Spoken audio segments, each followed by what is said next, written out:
Southern California? Has it also been raining in San Diego? Yeah, a lot actually. There's a lot of thunder too. Wow. Yeah, that's funny because I saw a tweet from one of the journalism professors, and she was like, it was thundering so loud in Long Beach that it like the sound of it knocked down one of like her photos, like a picture Jeez, frame. Yeah, it's crazy. and that was like yeah, crazy. I never had like something like that. Only the worst lightning I've had is just car alarms, just triggering car alarms, and that's it. I see. But just knocking down just like pictures, yeah, that's something else. Yeah, I've never seen that before. The closest I could remember is just I remember this one time in elementary school. There was this southern uh sound of thunder, and it scared this one student and it made her cry. But I don't remember experiencing one where it like knocked down a picture or something like that. Like Mhm. maybe the closest is like a car alarm. Yeah. Otherwise, like yeah, I was planning to go to the zoo today, but yeah, but yeah, the rain. Oh well, I guess Yeah, tomorrow or Friday. yeah, probably. But yeah, it was this good. Yeah, at least there's a good thing there's rain in Yeah. this drought-filled California. Mm-hmm. Plus, I always like the rain just for its atmosphere and just like laying in bed all day, just listening to the rain. For me, it's like just kind of calming. Mm-hmm. Like you won't like just laying in bed all day, just listening to the rain. It's kind of calming. It's kind of like ASMR or something. But yeah, Yeah, you won't get that with ASMR videos. I see. Yeah. So like just even like the temperature too. Mm-hmm. Yeah. So Yeah, anyways, are you I'm ready to begin the show? almost. By the way, one of the my followers that often frequents live streams, Nick, he says, "Hi Ross, nice to meet you." Oh wait, you already begun the stream? Oh, I thought Or you you said it was it's good. it's is it live? Yeah. Oh, it's live right now. Oh, Mm-hmm. hi Nick. Yeah. Hello, everyone. I'm just going to drop a link into my Discord, and then we'll begin. So, I figured we basically talk about just like our experience with the launch, our favorite games, and any concerns that we have. But I just need to do one last thing, and then we can start.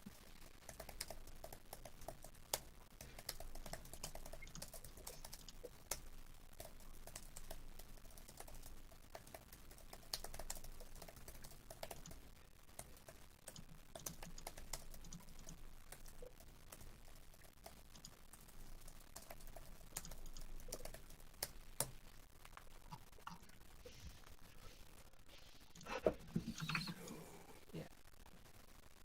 And yeah, I noticed that Nick also said hello to me, hello, and also Link to Play, hello. How you doing? It's good that we're having some turnout.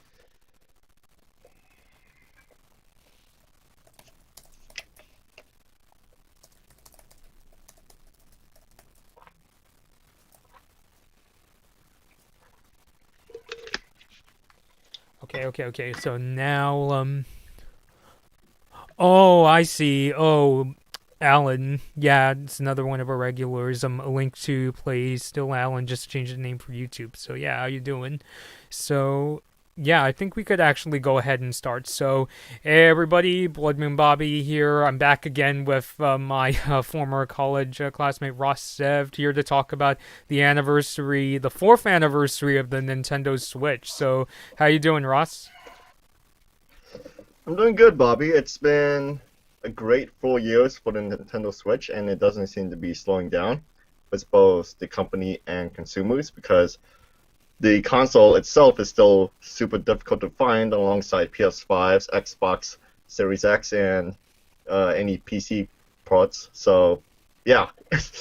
Yeah, and I kind of think part of it is because, I mean, I'm not sure for certain, but I think one of the reasons why it was so difficult was, did you go to a midnight launch to get your Switch? Yeah, I went to like two launches. I pre-ordered my first Switch, Mm-hmm. this one. Yeah, Yeah, it's screen protected. That's why it shows a crack. yeah, Um, And yeah, that was fine for the most part. Like it was a hyped up console, but it was not like well, there was a lot of shortages in the first couple of months, but then after that it was fine Mm-hmm. until COVID hit. After that, it was hard to find well any console pretty much like even PlayStation 4s and Xbox Ones for some reason because more people are just like at home playing games and whatnot. Yeah. So and plus like with all the manufacturers like how it's also tougher for them to get like just order new parts for their to manufacture the consoles. So that's another big reason why there's a lot of shortages on all of these hardwares. Um, though this is a good segue to mention that like I saw on Twitter on the Bloomberg there's and there's like a supposed like announcement or leak of a new a new Switch model coming later this year. Like Nintendo they partnered up with Samsung to use all LED screens because Samsung supplies for all LED screens are like they made a lot of it, so it's kind of cheaper. So yeah, there's gonna be like a larger screen for the Switch using Samsung's technology later this year, I and see. it's on Bloomberg. Yeah, Yeah, I've also heard rumors about the Switch Pro um, coming as well. Honestly, pretty much ever since the original Switch came out, and I think I'll talk about more of my thoughts on that later on in the discussion. I noticed yeah. that, and anybody watching, feel free to let us know in the comments like what your favorite Switch game is. I noticed that a couple people are talking about when they got their Switches. So our buddy Nick said he got I got my Switch about a year after launch, and Alan said got my Switch on Christmas on 2017, which is cool. By the way, I just noticed your background. You had Rowlet and Score Bunny in the background. Oh, and don't forget Was this that girl. was it? What's its name? Fennekin or something like that? Yeah, The name's Fennekin. Yes, I yes. see. Yeah. Let's see. I'm usually a fire starter guy, but there's something about Rowlet that I like a lot. I don't like grass starters. I'm sorry to any grass starter fans out there, but in every single Pokemon game, yeah, I'm more of a fire type guy. I know I'm like basic, but whatever. Yeah, I'm usually a water type person myself, but I kind of had the same idea with Rowlet and even Score Bunny. Like in my file of Pokemon Sword, I Yeah, went with Score Bunny as opposed yeah, to Sobble. yeah. I Sorry. think it's more so the point of like, if you want like a good starter or like for newcomers, I think it's better if you're like attracted to just the appearance of like the character that you like, or I not see. attracted or like that. Yeah, like I like Rowlet. I like these Pokemon a lot because I find them cute. So yeah. I So, see. anyways, Yeah. yeah, for Mm-hmm. yeah, for like so yeah, I pre-ordered the Nintendo Switch, and then I think like maybe a week after, or no, a week before California decided to like, not California, the entire U.S. decided to like close everything down. A Mm-hmm. week before that, I got the Animal Crossing Nintendo Switch edition that Oh, I waited in cool. line for. Yeah, Mm-hmm.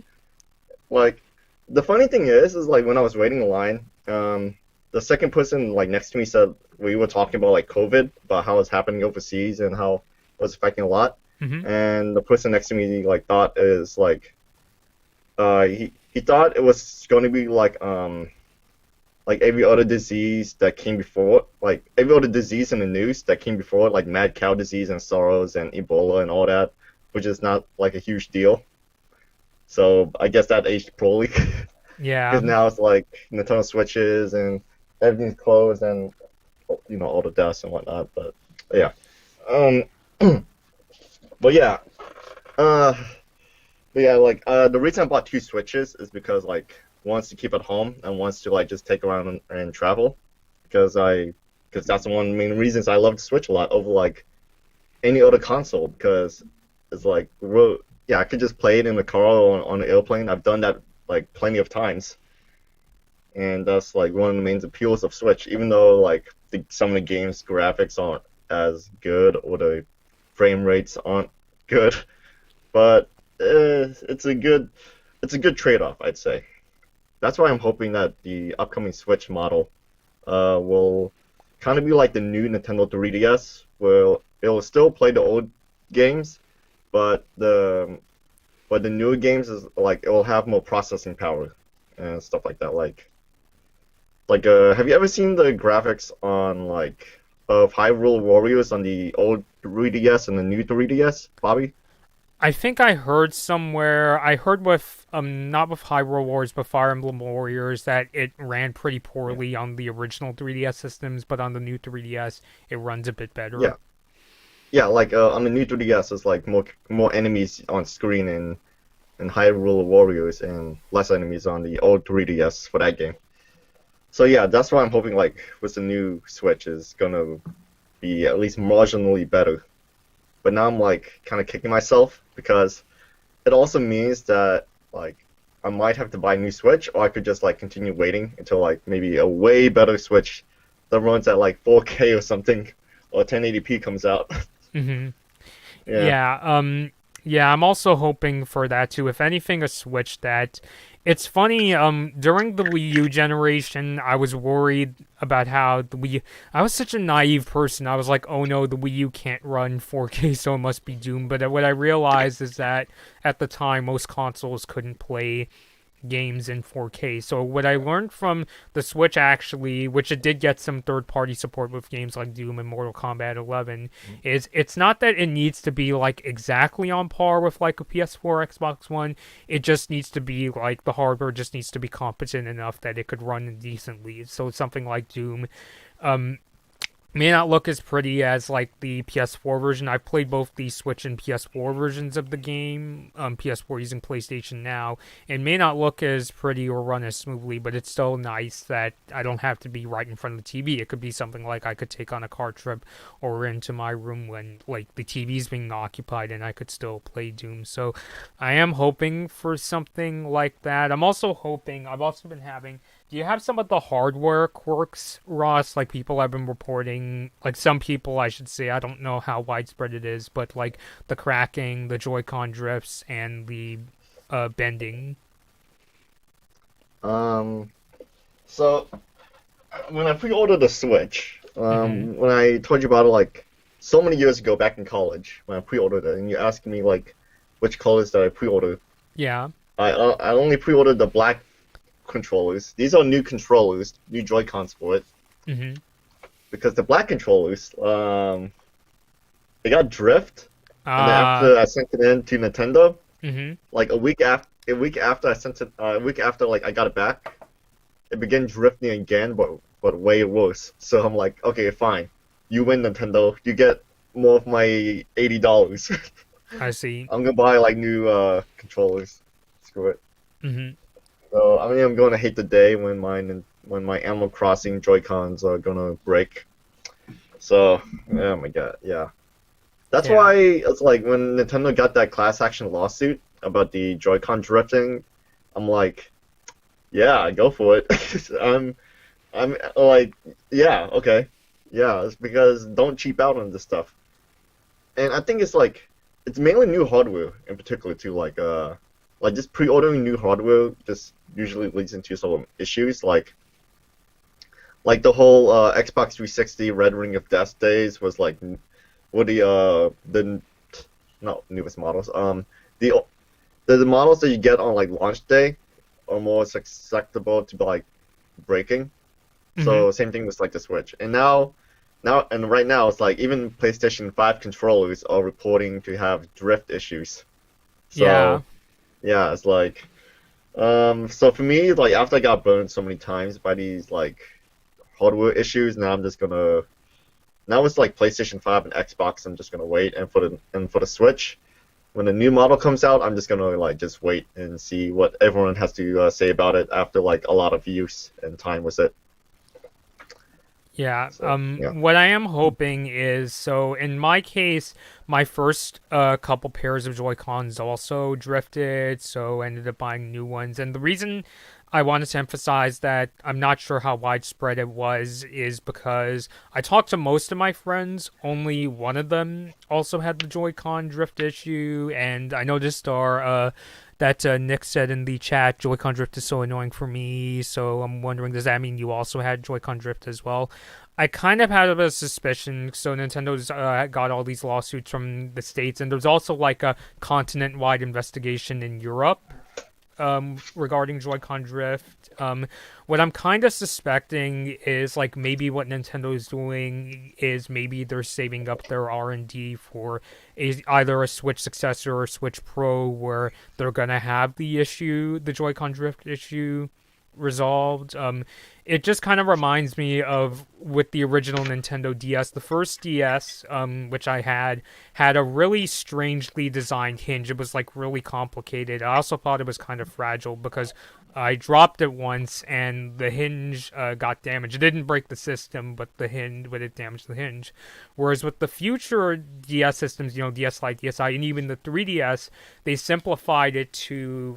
I'll get my DSi, most of those systems they simplified to like this sort of single like hinge design. So I'm thinking maybe that's what Nintendo is doing, or at least I hope, because it would be better if they had like some kind of if they just redesigned the Joy-Cons from the get-go. But what I'm kind of hoping against hope is maybe they're saving their R&D money for a successor. I mean, what do you think, Ross?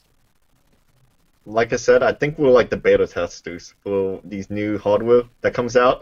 Yeah. like, man, yeah, the Nintendo Switch, the early Joy-Cons, Xbox 360, maybe PlayStation 3 to some extent, the PlayStation 5 controller. Yeah, it's just like it kind of makes sense in a way because you get like millions of people just like trying out these systems and hardware and just like using it in different capacities over time compared to like I don't know how Nintendo and Sony and Microsoft test out their hardware.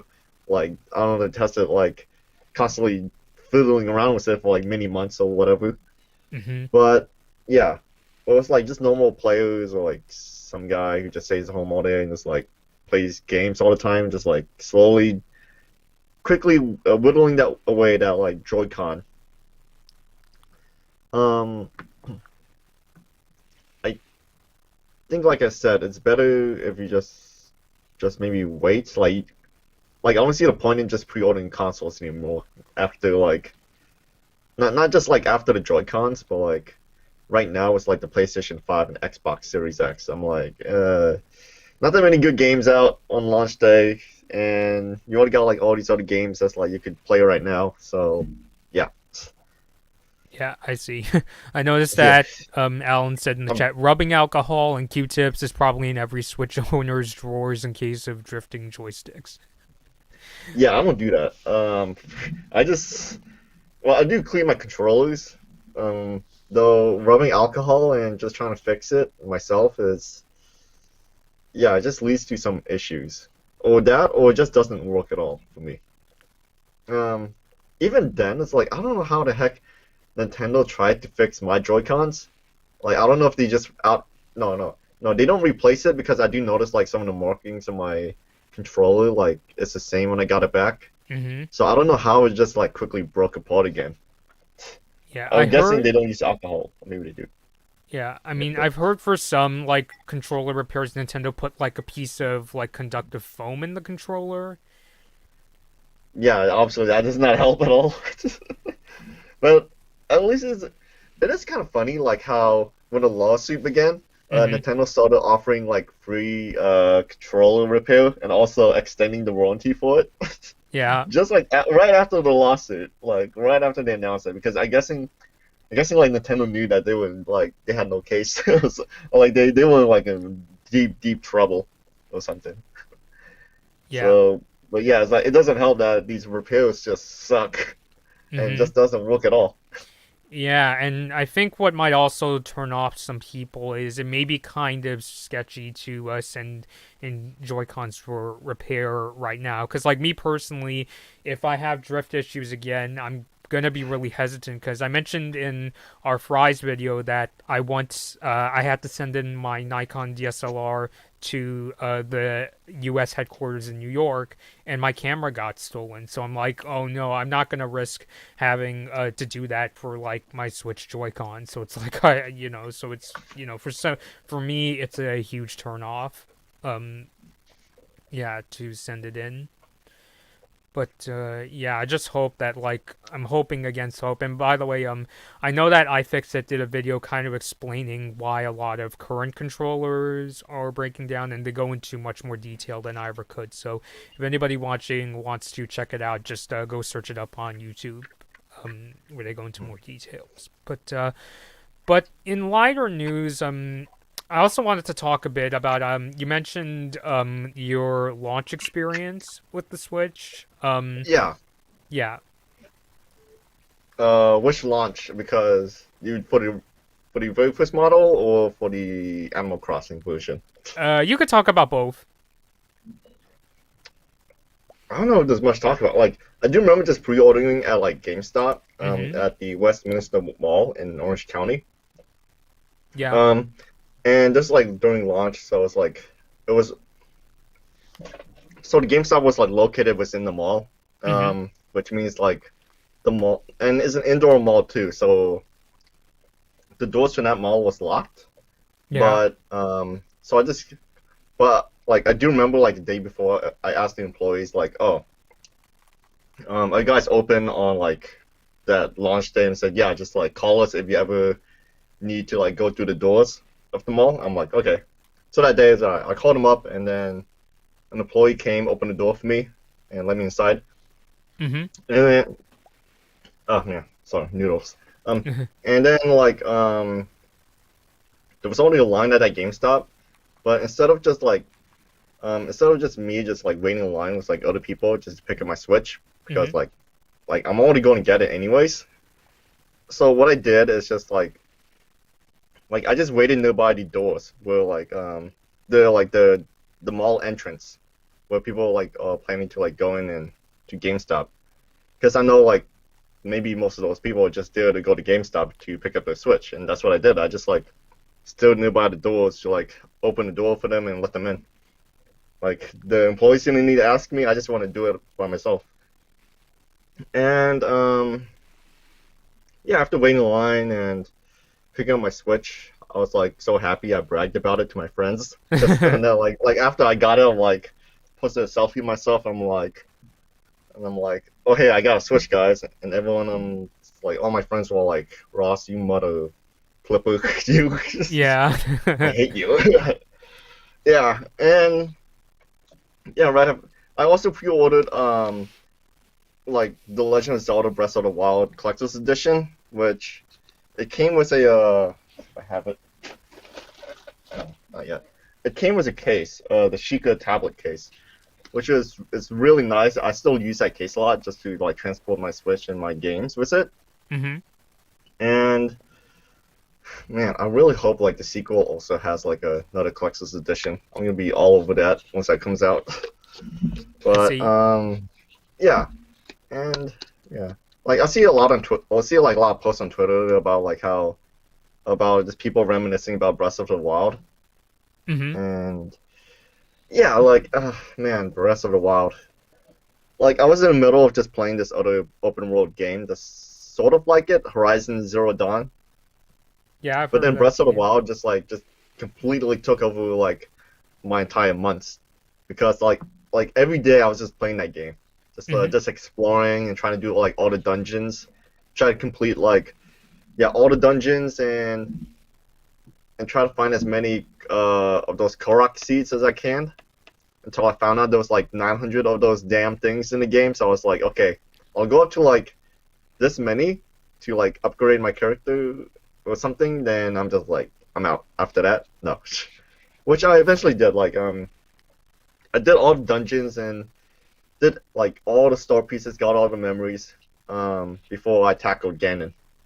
And just like, and also just going online, just seeing like how other people discover like random secrets, like this, what's it called? You know that white horse thing that is like some sort of mystical creature that only appears like in a certain spot in the game. You know what I'm talking about? It's sort of like an Um, alien-like thing. Uh, somebody like in you can the like you can ride on it. if somebody in the chat knows, could you tell us? Yeah, Because I noticed that Nick just said that is also a Breath of the Wild fan. So just let us know what Ross is talking about because I'm not yeah, really sure myself. yeah. But yeah, just discovering like everything about the game is just like really special too. Mm-hmm. And I think that's what made the game like that. Like I wasn't surprised when it became Game of the Year, and I'm not surprised that it's the main game that's like a lot of game designers today just still like look to design their own open world game. Like Ubisoft now they're copying Breath of the Wild in some capacity. Um, like with the recent open world games like Assassin's Creed Odyssey and Immortals Phoenix Rising. Like those games are systematically sort of similar to Breath of the Wild in some way, like just the exploration aspect of it, Mm-hmm. and and and like also literally climbing on everything, which really helps out a lot. I know Assassin's Creed Origins also has like climb on anything, but Odyssey is I think a bit better in that regard. Um, so yeah, that's like my reminiscence of the very first Switch launch experience. Mm-hmm. Um, for the Animal Crossing Switch launch, it was just kind of basic. Like I was I was also kind of hesitant on like just buying another Switch, but then I'm also kind of a sucker for like just buying limited edition consoles. So I told myself like, okay, fine. I'm gonna keep my I'm gonna keep my like very first Switch just keep it like anywhere where I go and keep Mm-hmm. my Animal Crossing Switch like at home. It turns out like if I have like the same account on multiple Switches, on my second Switch, I have to be like plugged in into the internet at all times just to play a game, which just really blows. But yeah, but it kind of makes sense in that way. Even though I have like way more games on my older Switch, but yeah. Yeah, I don't. But Is it like some kind of way to check to make sure that both of your switches are legitimate, or something like that? legitimate. Like some kind of I got my DRM? Animal Crossing Switch at Best Buy. I think it's legitimate enough as it is. Yeah, but I'm just saying because Nintendo has a habit of like kind of going over the top with that kind of Yeah, yeah, security. yeah. Yeah. Nintendo is. I mean, Nintendo didn't support cloud saving for Animal Crossing until like months later. So I'm pretty sure they are way over the top as it is. Oh, Yeah, there's a new I mean, update. it probably was because of like fan demand that they wanted. Because I remember they were like no cloud saves, and they're like, oh, don't worry, we're going to add it at a later date. Yeah, Nintendo. Sometimes it's just like kind of backwards on a lot of stuff.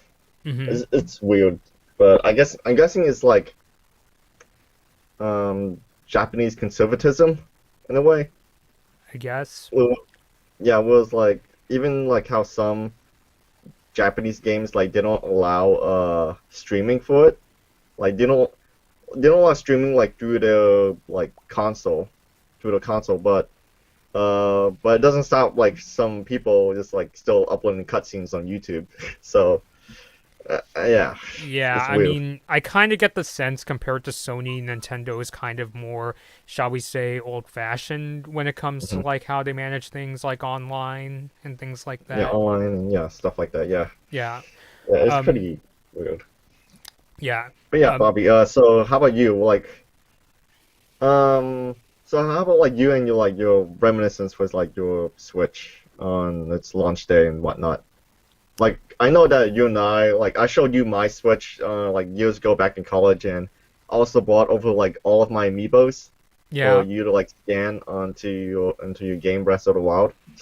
Because like for me like I collect a lot of amiibos to the point where it's like unhealthy, guys. So, but nowadays, I don't collect amiibos because there's not a lot of games supported anymore. But yeah. So, anyways, Bobby, for you, Yeah, so yeah, yeah, the Switch launch for me was actually the very first midnight launch I went to, and my mom really hated me for going. So basically, what happened was I actually went with my friends. People who watch the channel may know my friends, Steven and Gabby. You remember Steven Ross? We did that Crazy Rich yeah, Asians review together. Yeah. yeah. I So remember it.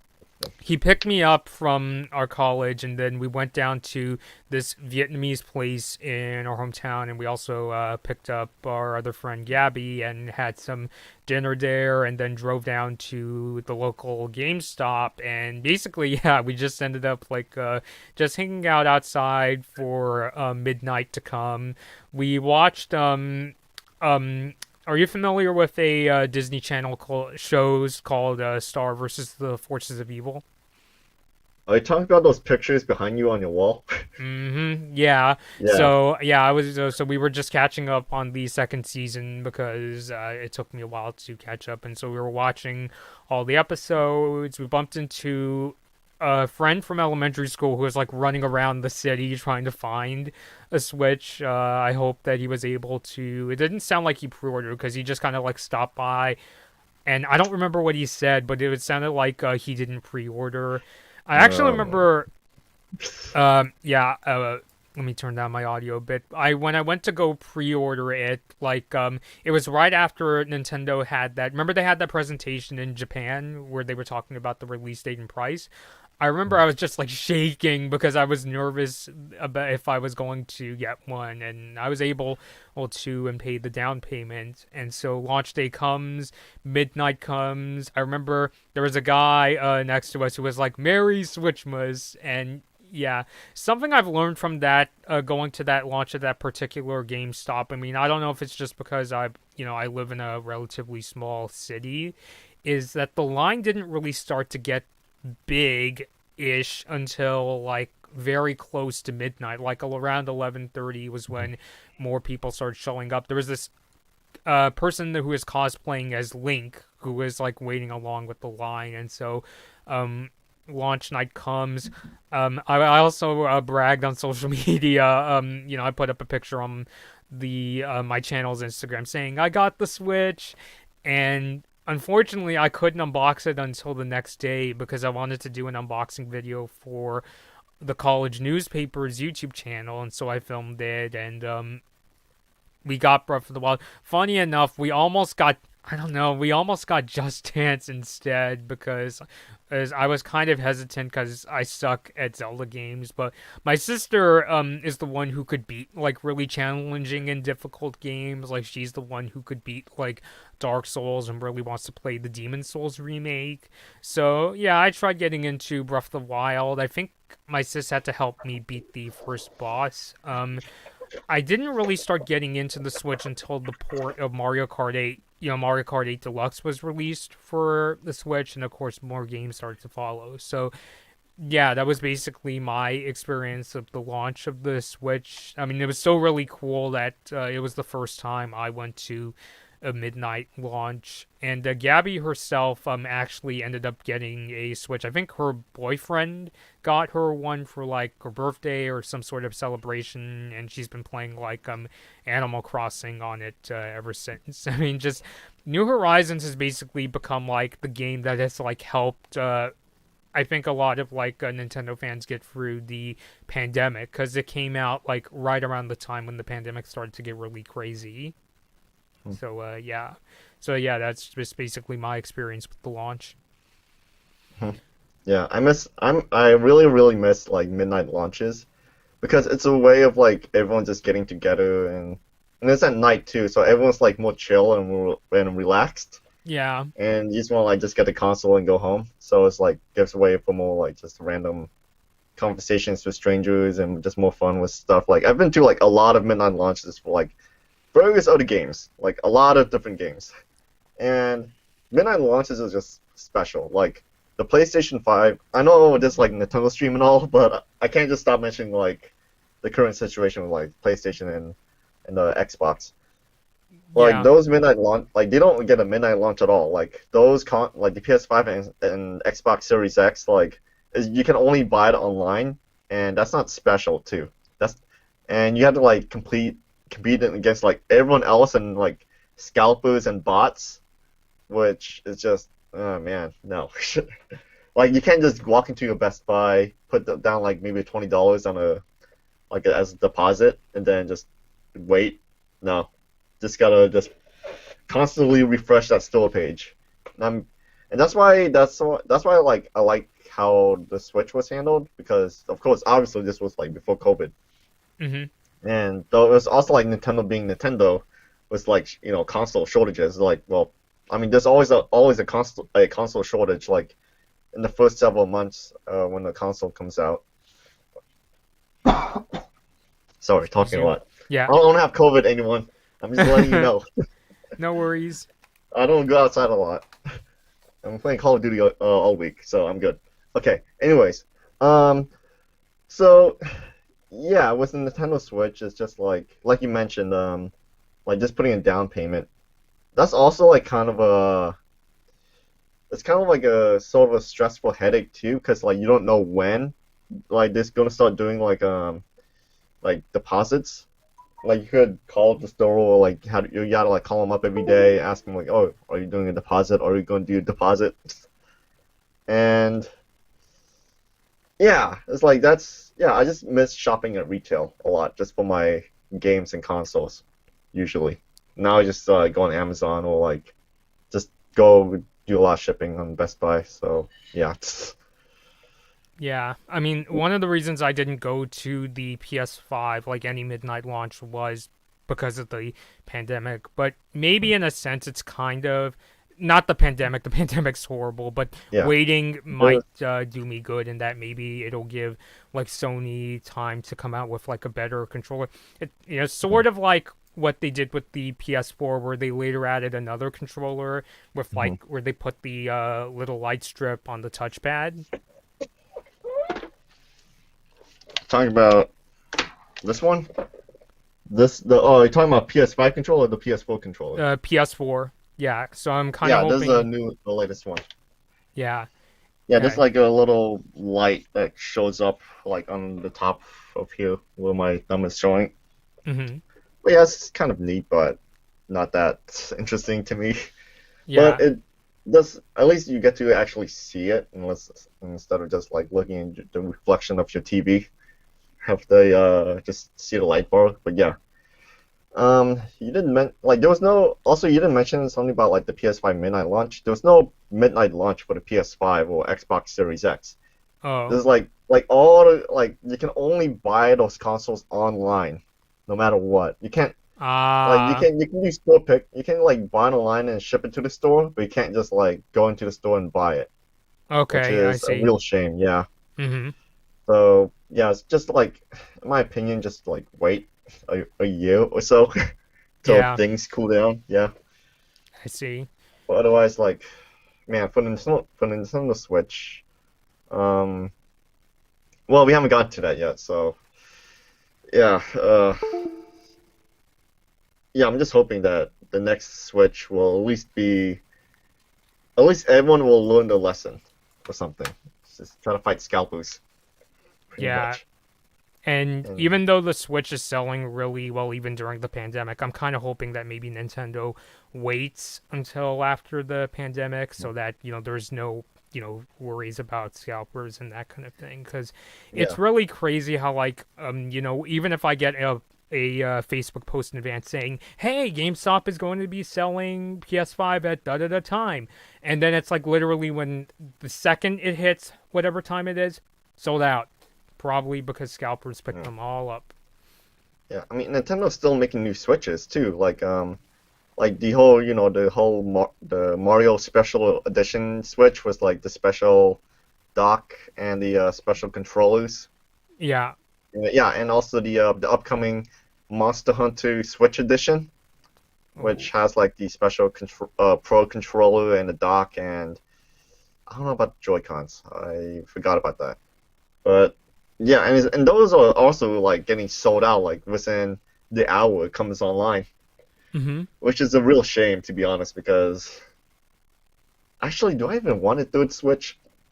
No, that would be insane. I But see. yeah, so I'm guessing like Nintendo will still keep releasing new Switches. Even I don't know when they're gonna stop doing it until like before the next model comes out.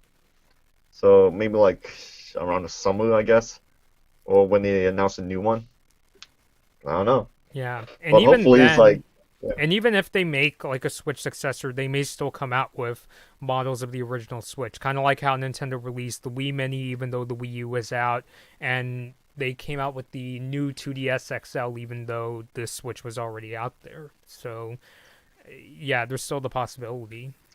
I mean there's like different audiences for those type of consoles. Pretty much like the 2DS is just like for kids, I guess, and or for people who don't like to fold the 3DS a lot, Hmm. or who don't even use the 3DS functionality.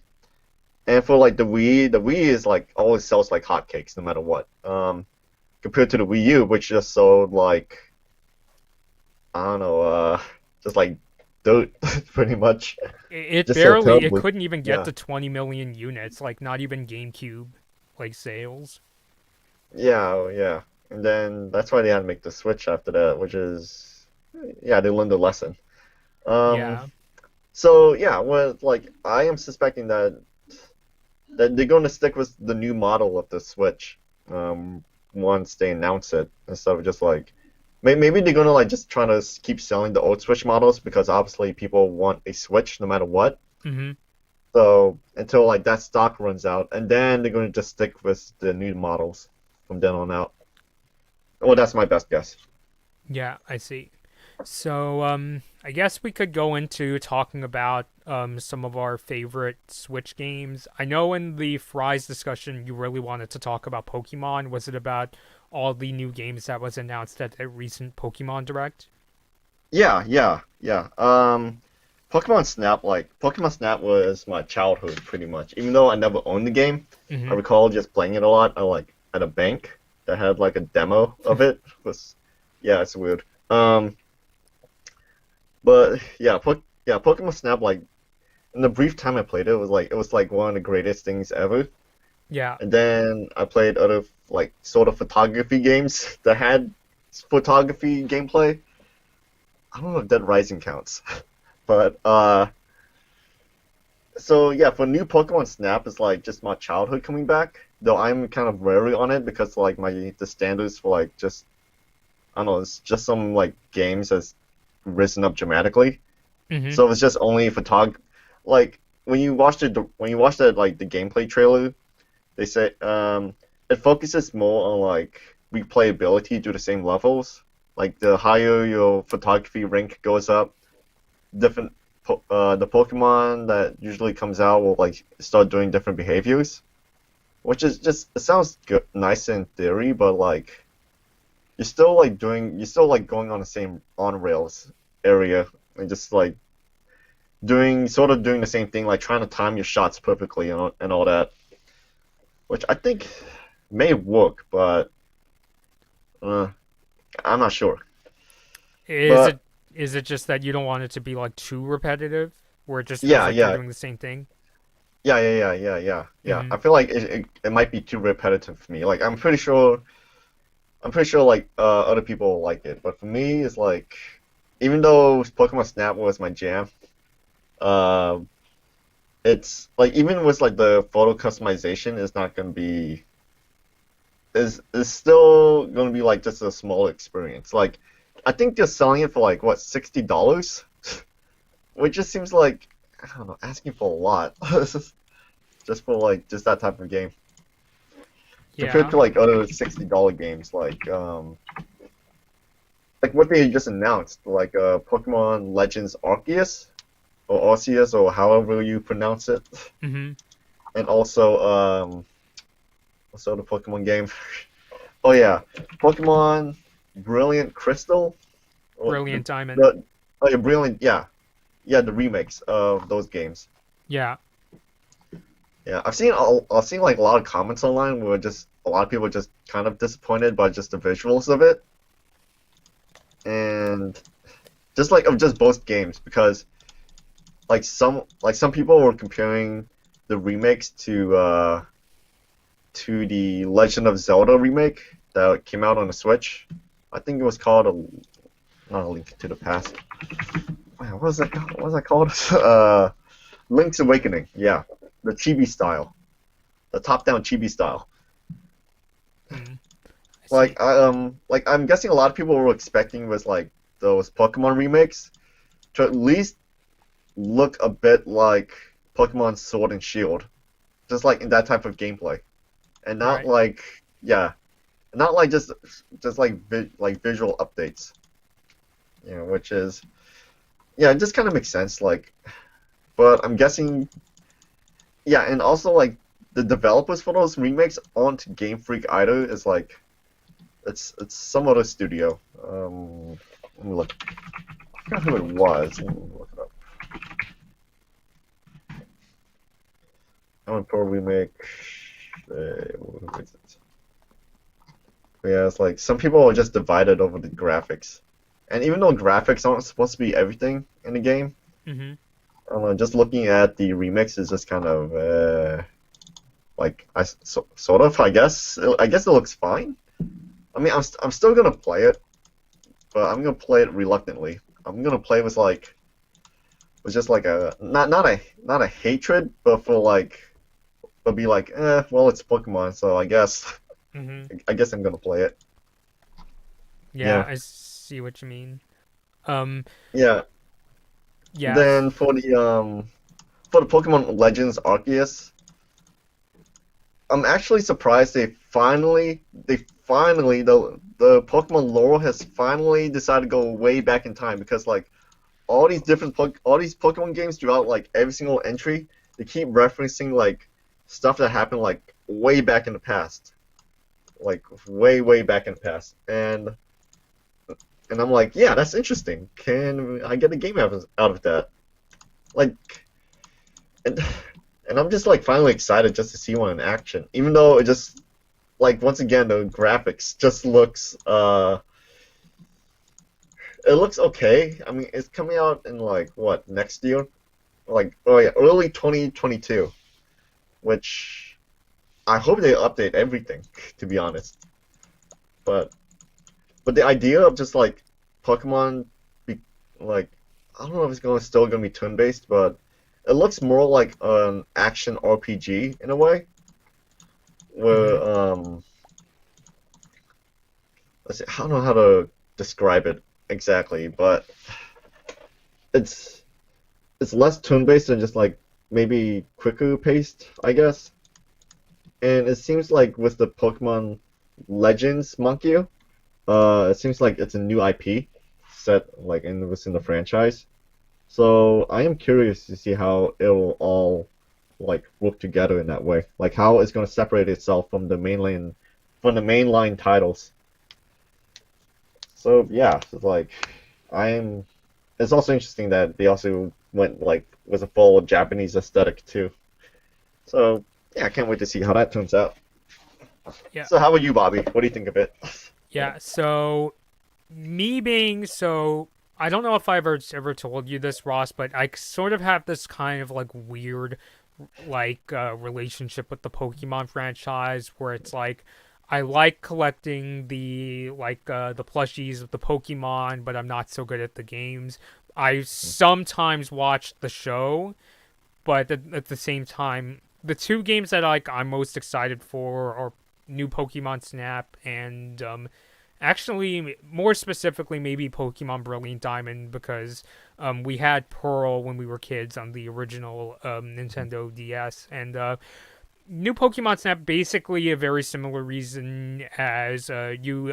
For me, I actually had the game not on Nintendo 64, but on the Wii when they had the Virtual Console. It was one of the first Virtual Console games to introduce this feature where you could take a photo from the game and put it on your Wii message board. So they were kind of like tinkering around with what they could do with the Wii. And remember, Yeah, yeah, yeah, me and my sis had a yeah, good yeah. time. And back in my day, when Blockbuster was still a thing, you could like take a picture in Pokemon Snap and then print it out at a Blockbuster, Oh, which cool. cost I don't know like maybe $1 or $2. But I asked my dad to buy me the game and also so I can like print one out, and he said it's just a waste of money.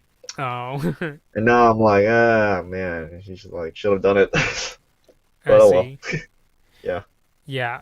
But I just remember me and my sis would have a really good time going around, taking pictures of the Pokemon, finding ways to bring out some of the Pokemon that were like hidden or things like that. So I hope that new Pokemon Snap also has some of that.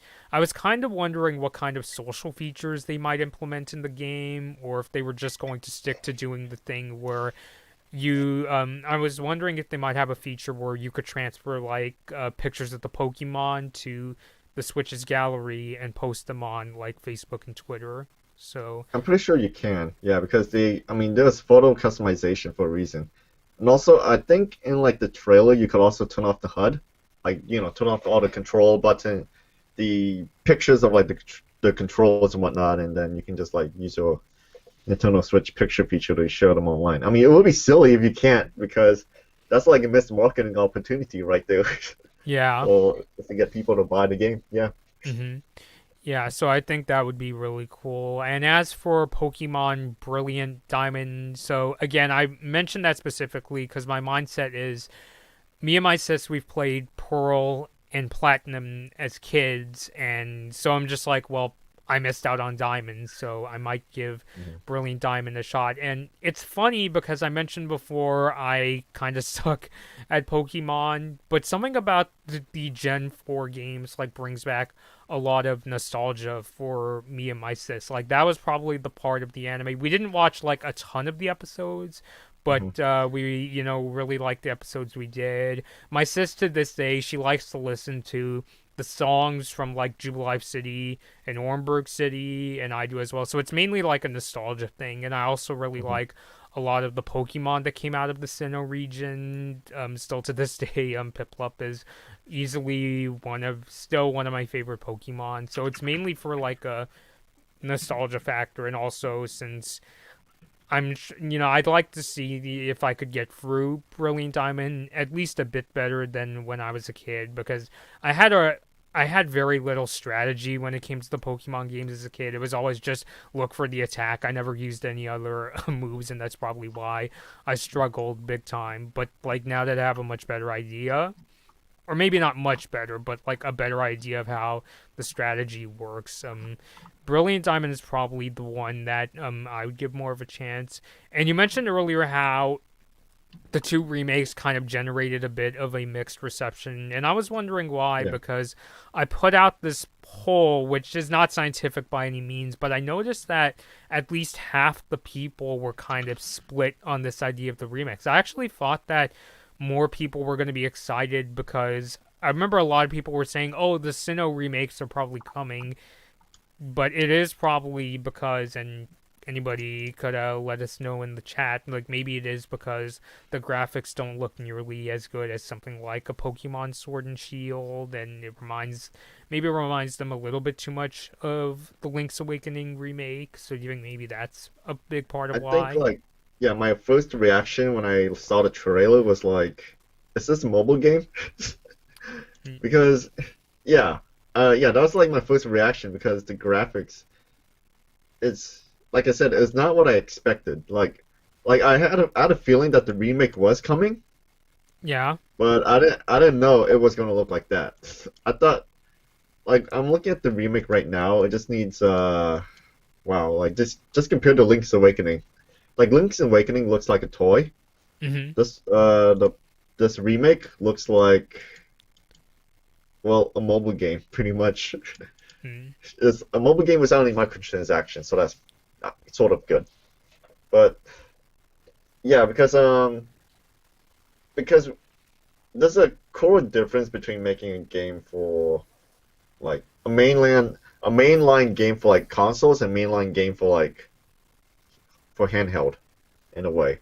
mm-hmm. Like I've always accepted that the Pokemon handheld was gonna look like top down and just like and all that. And well, my expectations for on consoles was like going to be like Sword and Shield. Yeah, so that's why I just wanted Diamond and Pearl remake to look like Sword and Shield. No matter how bad Sword and Shield, people actually complain about those graphics. So yeah, Yeah. but yeah, pretty much. I am still curious. I do want to see just the visual updates and just the comparisons between the remake and the original game, Hmm. because the original game still has its charm as because I think the 2D sprites it still looks good to me. It still aged well even to this day. Like it came out, man, how long did it came out? Let's see, Pokemon Diamond. The original game came out in 2006. Wow. Yeah, That was 14 when I was in high years. school. That was when I was in middle school. Yeah. So, man. So, yeah, the game still looks fine to me. The original game. The new game just looks like it aged poorly, and but the problem is like it was just announced. But yeah, I do want to play it just to see like all the different additions and stuff they did to it. Because usually with these remakes, they add in like way more stuff besides just like updating graphics. They maybe like new features, the new story parts, or new levels, or heck, maybe even like maybe they put in the Pokemon from like Sword and Shield for the heck of it. That'll Hmm. be interesting to see. But yeah, I am curious to see like where they will go from there. Like if it will have like functionality with Pokemon Home, and therefore like maybe including some Pokemon from like not even from Sword and Shield, but also from like maybe its DLCs like from Isle of Armor and the other one, the Isle of the mountain climbing snow DLC. Yeah, I'm drawing a blank because I haven't finished that yet. I finished Isle of Armor. So, and for online too, like I'm just wondering how that'll work out too, because I'm wondering, because I forgot which Pokemon game had it. It's like you go into like a lobby of like a castle or something, and you just like walk around it in a circle, meeting like different trainers. I don't know if that's Diamond or if that's X and Y. Hmm. Though for Diamond and Pearl, like, sorry, Bobby, I'm not like I didn't like have any like huge nostalgic memories for it. I did love more so of like Pokemon X and Y. Let's see. The Diamond Pro is like kind of middling for me that time. I'm sorry, Hmm. Bobby. Yeah. Yeah, no worries, Uh, no worries. Go on.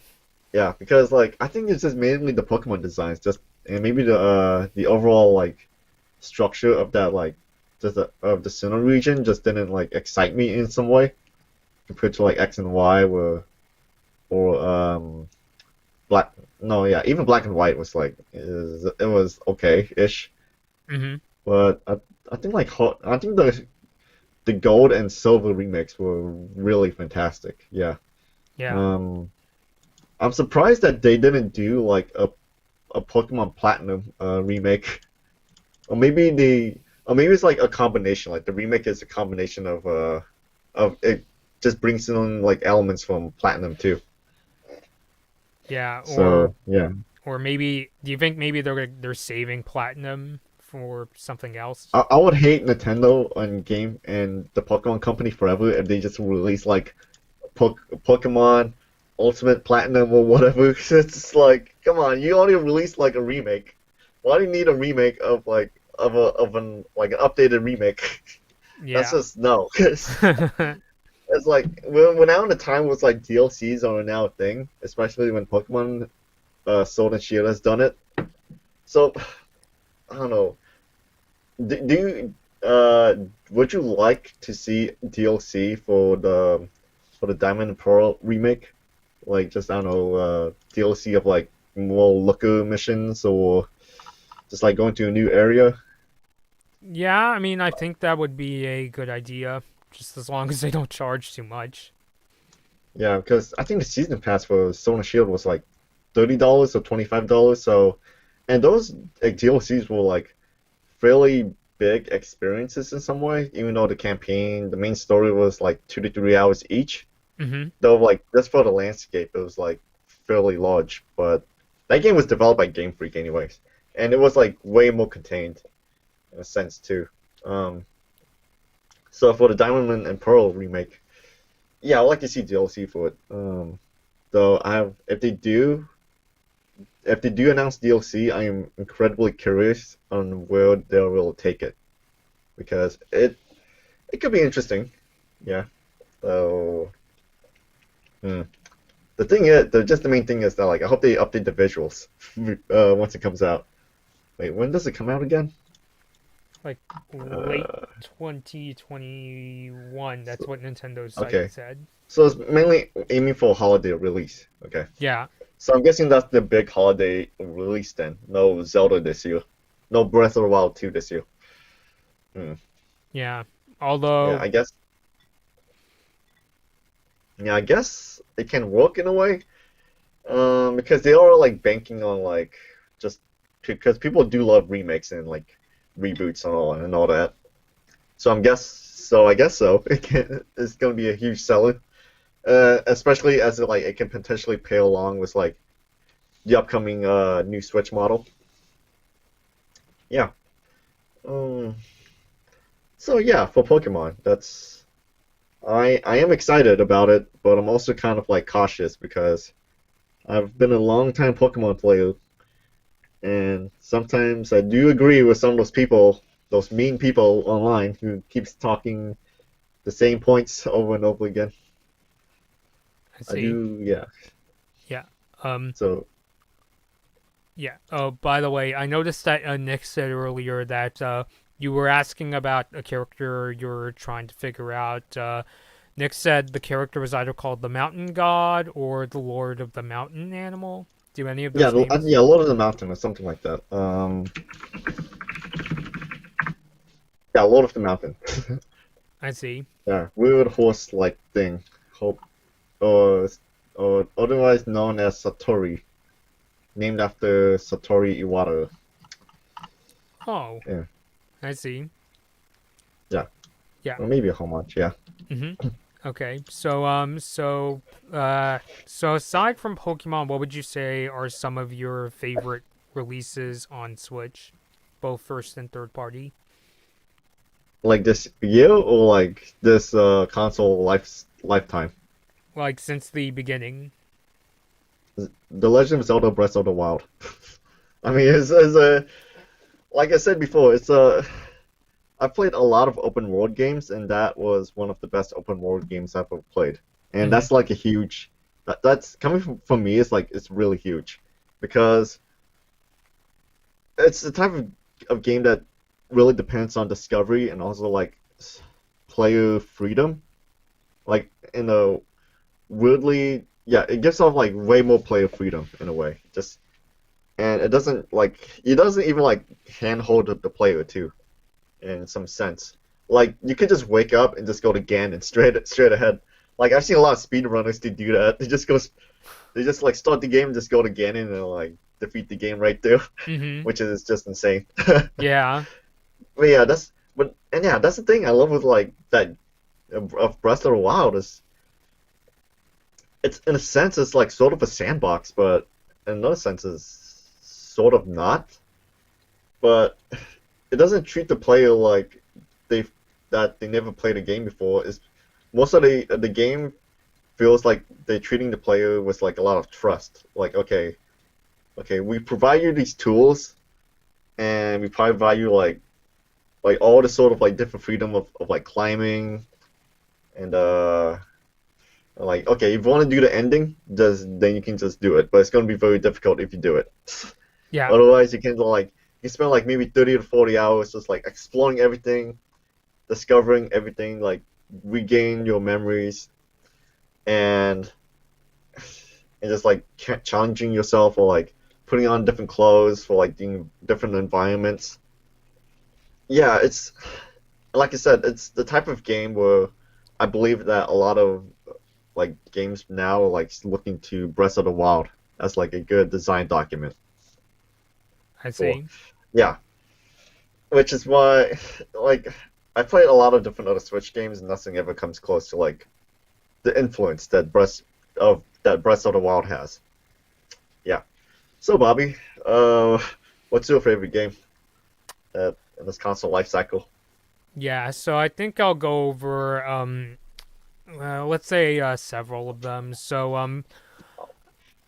I think for me, because I'm not really an RPG person, another game that really caught my interest, actually one of my favorites, especially first party titles, would probably be Super Mario Odyssey. And just, I mean, I just really like how vast and Yeah. huge the worlds were. I mean, when I first started hearing about the game, I heard some people like make comparisons to like Mario 64 and that it's going to be open world, but I didn't quite expect it to be like as big and vast as the game really was. And yeah, I mean, I just think that yeah, it's a really fun game to play. I really like how the different worlds are designed. And what were you gonna say?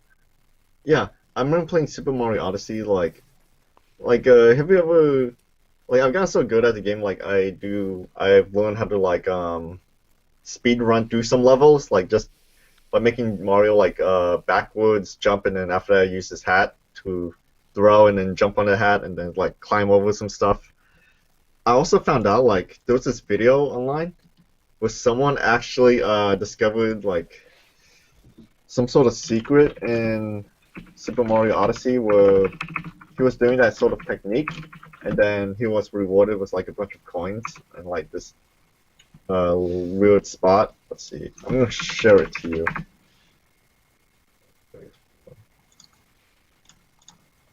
Let's see. Okay, share it to you. Okay. And yeah, that's the thing I love is like Super Mario Odyssey too. It's just a different movement that you can pull off and how there's like a lot of unexpected stuff that you can find with it. Yeah, I see. So You've seen that yeah, video, right? yeah, I am. Okay. Yeah, and for you guys watching the stream right now, look up the video. Mario Odyssey rewards you for skilled play and experimentation.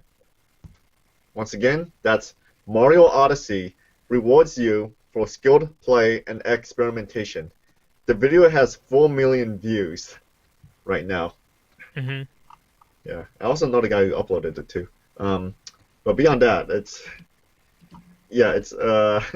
just the fact that like that it has that reward up there is just insane.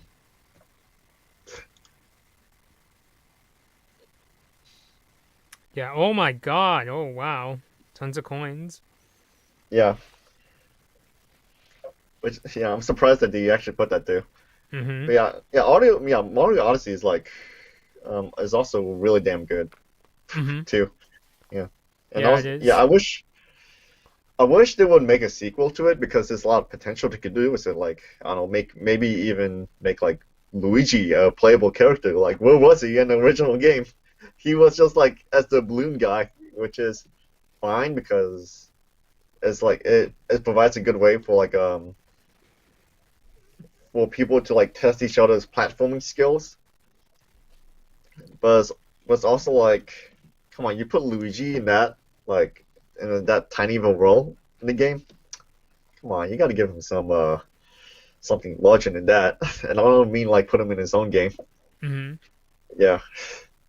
Um, but yeah, I hope there's a sequel for Mario Odyssey.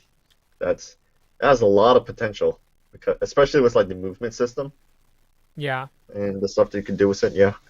Hmm. Yeah. Yeah.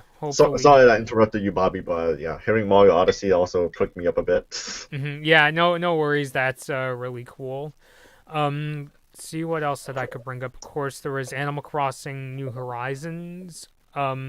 I will say my favorite Animal Crossing game to this day is New Leaf, mainly because I think it's just mainly like the different styles of how it works. Whereas New Horizons is literally like a go anywhere, do whatever you want, change up the island landscape however you please. I think I was more so a fan of the things that the Nintendo gave in I get those two mixed up, what they gave in New Leaf in terms of like the characters and that sort of thing. But I still enjoy New Horizons. Me and my sister like to customize the island. They still have the really cool interactions, and do like how we were able to customize parts of the town, like adding things like an amusement park ride there, adding a gas station, and you were the one who actually taught me that tip that if you actually like put fish on the beach like the little aquariums, it boosts like the rating of the island, and that's what brings KK Slider. So yeah, thanks for that. It's kind of, Yeah, yeah. I did not. Yeah, I did not expect that it will boost my island rating. I just needed to get some. I just needed like because of my house was getting full of fish, so I just needed to find more space on my island. So my island becoming like a garbage dump for like fish. Mhm. Somehow made it a 5 star, so that was kind of funny. Yeah. Yeah. Yeah. But yeah, my island is marginally better now, sort of. Mhm. I still have like I now have like a spot on my island just for the fish. So I'm Oh, like okay. Yeah, really that's cool. customizing like more stuff on my island, but though I haven't played the game in a while because I got kind of bored of it. I'm just Yeah. playing other games right now, yeah. Mhm. Yeah, I Because think I'm playing like just yeah, because I'm playing the game like maybe 2 hours or 3 hours a day. Just like mhm. customizing and terraforming my island, and then I'm like, okay, that's it. I'm like bored. Yeah. Then yeah, have you tried out the dream feature in the game? Like, have you ever explored other people's islands? I never really got into that. Okay. Usually, when I go exploring like my friends' islands, like I've done a couple other streams where I've had like friends, or not even streams, even just like had like friends come over. Like, do you remember Yasmin? Yeah, Yasmin, yeah. Yeah, I remember visiting her island, and it was a pretty good experience. I remember she gave me like a ton of like fruits and hmm things, and yeah, I've also visited my friend Gabby's island as well. It was like the first time like I really like went to a lot of places in a single video game, but that's usually how it goes for me. So, Bobby, to put you on the spot, whose islands was the best? Um, um, could I just leave it at no comment? Okay. Yeah. All right. Well, I know Yasmin has been playing a lot of Animal Crossing, even has her own Twitter account for it. Yeah. So I assume that her island looks way better than mine. So yeah. Um. Okay. Enough on Animal Crossing because this is like sorry to put you on the spot. Eh, Let's move on, shall we? yeah. I guess I'll move on personally to some of the third party games as well because like that was the thing cuz it's funny in that like when I was younger I was mostly a person who just played the first party Nintendo stuff, but as I started to get older and see what was going on like PC, PS3, Xbox 360 and those consoles, I was like, "Huh, would be nice if I got to play some of those games." And surprisingly, like I still remember getting that tweet saying Doom and Wolfenstein 2 were coming to Switch, and I was just like really shocked. I remember seeing that tweet in like my English class in college, and it was just like, oh my god, these games are coming to Switch. And yeah, I played both games, Doom 2016. Again, even though it's not as pretty as like the PS4 version, it's still a ton of fun to play on Switch. I've actually gotten through like 3/4 of the main campaign. I used to play the multiplayer, but unfortunately, there's like nobody in the multiplayer unless it's like once in a blue moon I can get a match. But I remember the team deathmatch was really amazing. It used to be one of my favorite things to do on the Switch, and I also just picked up the sequel Doom Eternal, which I do like Doom Eternal. It runs good for the most part, except for like slow motion scenes can get kind of stuttery. The one I don't know if I call this a flaw, but something that I'm really trying to get used to is the platforming. Like they added a lot more platforming elements compared to Doom 2016 in terms of like jumping and having to get on these like poles where the Doomslayer will like swing across. There's this one part in the second level that took me a really long time to like uh get across, and it was just, I don't know, maybe I'll get used to it, but I just found it to be kind of a really strange sort of quirk. It's kind of hard to describe without gameplay footage. I mean, I give it and Bethesda credit for like trying to add things in and not just rehash Doom 2016, but I just found it to be really strange. I mean, have you played either of the Doom games on Switch, Ross? I finished Doom twice, first on PlayStation 4 and then on PC. Uh-huh. Then I tried Doom Eternal on PC through the Xbox Game Pass. Oh. Unfortunately, I couldn't finish it before my membership expired yesterday. Oh. But the game looks really, really good. Oh yeah, I also have Doom on Switch too. Almost forgot about that. So I have Doom on like 3 platforms, which is yeah. Well, I really like the game a lot, though. Doom Eternal, it didn't exactly hit it off for me. I don't know how I can explain it. I think it might be the platforming or something about it. Like I don't know how to explain it at all. So Yeah. speaking of which, of Doom Eternal on like the Switch, I am surprised that those games like Wolfenstein 2, Doom 1, and Doom Eternal, like those being on a Switch is just it's kind of a technological achievement right there. Yeah. I've also listened to like the interview with Digital Foundry of Mm-hmm. like of I think this guy from Panic Button who the studio that helped port Doom Eternal and like all the Bethesda games like onto the Switch, Yeah. and they also ported like The Witcher 3 and upcoming Apex Legends on a Switch, Mm-hmm. which is an interesting conversation if you're like sort of into just like wondering about the technology and like the hardware and all this nerd talk, I guess, of how they manage to like just get these big, huge games onto like a little console using like maybe 2 to 3 year old Android hardware or something. So yeah, it's like it is just amazing, even though it is like I said in the beginning of the stream, like they had to make a lot of huge sacrifices because, like I recall in Wolfenstein 2, there was a comparison video that shows like the difference between the Switch and the PC version. Yeah. Was like in the PC version, like in the opening level, you get like the view of the skyline Mm-hmm. of like the destroyed New York City. Yeah. In the Switch, that's a block. That's like the map the port team has to like put up some sort of huge barrier or something like a crashed ship debris or something, so it can save like hardware space. Ah, I see. Yeah, and of course it's like less anti-aliasing and less like lower video quality and all that stuff, but it's still a huge achievement either way. Just to get these big, I want to say next gen, current gen, or well, the hardware is just like way better than the Switch, but they just managed to get it running on there. And that's kind of a funny thing too, because like of the standards, then I know I'm going off a tangent all the time. I'm sorry about that, but No, no, no. It's um, great. That's why I wanted you here. yeah, but like compared to like years ago when you get a game on like PlayStation 2 and then like then GameCube and or you get a game like that's on PS3 and Xbox 360 and then you see it on like on a GameCube or Nintendo Wii. Like the game like people are just really mad about like the game quality. Like they're like, yeah, of course graphics suck or something like that.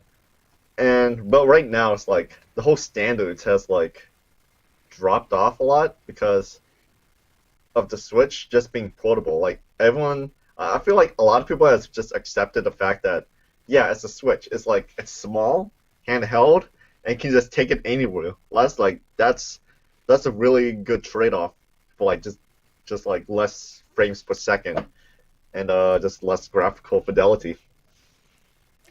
And yeah, that's like just one main selling point. It's just like yeah, you're sorry, you're playing like just these big heavy graphical games, Hmm. just with less graphics and less visual fidelity on like a small handheld. Yeah, Which, yeah, I guess in a way, even though like you said that yeah, Doom Eternal has a lot of stuttering, and I played a lot of Fortnite on the Switch, like maybe for a couple months. Then after that, I jumped on PC, and the difference was so insane that after playing on PC for a week, I never went back to Fortnite on a Switch ever again. I see. So yeah, uh, I mean, it's just like I'm guessing it's like the frames per second, like the because people are really huge sticklers for FPS right now because like now FPS is a marketing tactic for like Sony and Microsoft, or the PS5 and Xbox Series X keep saying like, oh yeah, we can run these games now on 60 FPS, when back then on like PS4 and Xbox One can only run it at 30 FPS. And Switch is still like that too. Like we can just run Fortnite at 30 FPS sometimes, but until you get to like later stages of the game with like every like you see all these buildings and whatnot, Hmm. these player-made buildings, then it drops to like 20 FPS, so like even below that, which is just annoying. Right. So, but even then, it's like I still had fun with Fortnite on the Switch it's because I could just easily just like walk around my house or like this. Yeah, well, I can't play like in a car because that's an online game. But yeah, I don't know where I'm going with this. Um, but that's the thing with like Doom Eternal and Wolfenstein and well regular Doom is that I like after Microsoft bought out the parent company ZeniMax, I hope that there's still more of these games coming to the Switch. Like I hope Deathloop somehow comes to the Switch. I hope Dishonored 1 and 2 comes to the Switch. Even though Microsoft now owns these properties, I still hope. I still really really hope because more people need to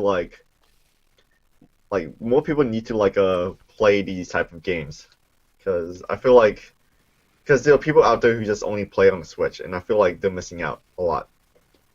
Yeah. So yeah, so that's what I think about it.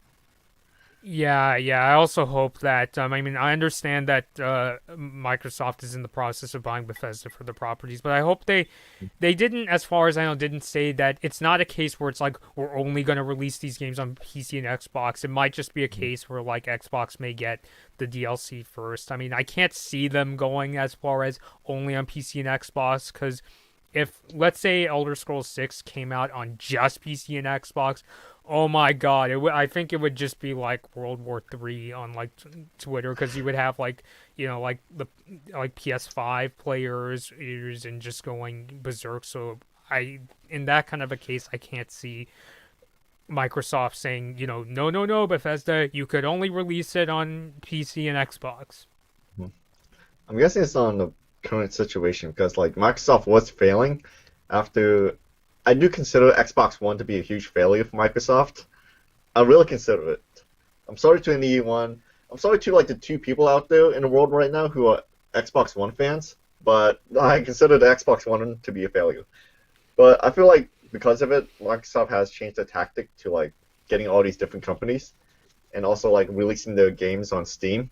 Finally, Yeah. um, Steam on PC, yeah, and uh, yeah, I'm very cautious on the future of like Bethesda on releasing these different games for like on consoles outside of the Xbox family. Like you never know if they're gonna say, okay, fine, it's gonna be exclusive to just Xbox and PC, Hmm. and that's it. Like, yeah, I could imagine like the controversy around that, or like the ballistic just anger around that. Yeah. Even though, I feel like eventually people are just gonna get used to it, which is just gonna be another fear of mine because these games do need to be like these are just huge franchises. Skyrim and Fallout are like not Skyrim. The Elder Scrolls and Fallout are like insanely huge in like the market and also with like the fans too. And if Yeah. you move like a portion of fans from like PlayStation, it's just gonna and yeah, it's just gonna be bad overall for everyone. So yeah, I hope Microsoft isn't too money hungry. Though I suspect that they want people to buy the Xbox. So yeah, Yeah. One thing that I will say, I don't talk much about Xbox on this channel, but I do kind of follow them behind the scenes, is that the guy who currently runs the Xbox division, Phil Spencer, he seems like the kind of guy who's like a more like open-minded sort of person. So I could see him being a thing where it's like he may go easy on like certain franchises. Although it would be kind of a scary idea if when it makes the next Doom game I hope against hope they're not gonna. That's gonna be like the game where it's like, nope, no, no, no, no, no, only Xbox. I'm kind of hoping it'll be sort of like a Deathloop situation because, as far as I know, Deathloop is it's currently exclusive to just the PlayStation consoles, right? yeah, because the only Sony already contracted for the time exclusive for Deathloop, Oh, okay. and they still had to adhere to that contract. But then after that, after Deathloop, I think the sky's the limit.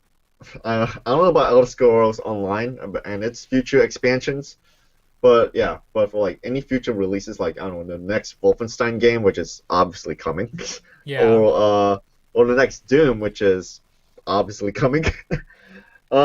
Yeah, or like even the other, but like the big name Bethesda games, like the next Elder Scrolls and the next and Starfield. Like who knows where's that's going to end up. So yeah. I yeah, mean, I'm it's thinking like that because Elder Scrolls 6 and Starfield were announced like way before this whole buyout, I'm kind of thinking for those two games that those aren't going to be like Xbox and PC exclusive. mm, mm. So I think it's just yeah, I'm for yeah, I'm guessing it's like even when Microsoft funds the game, or like when even Sony funds their games, I don't think well yeah, Sony funds other people's games, like those games will stay exclusive to PlayStation. For Microsoft, yeah, I don't know about them. I think we were talking about like Japanese conservatism, but though I think in this case, um, I guess it's all business by the end of the day because you never know. It's like if if maybe they look to like market research and they're like, okay, let's get these people to buy.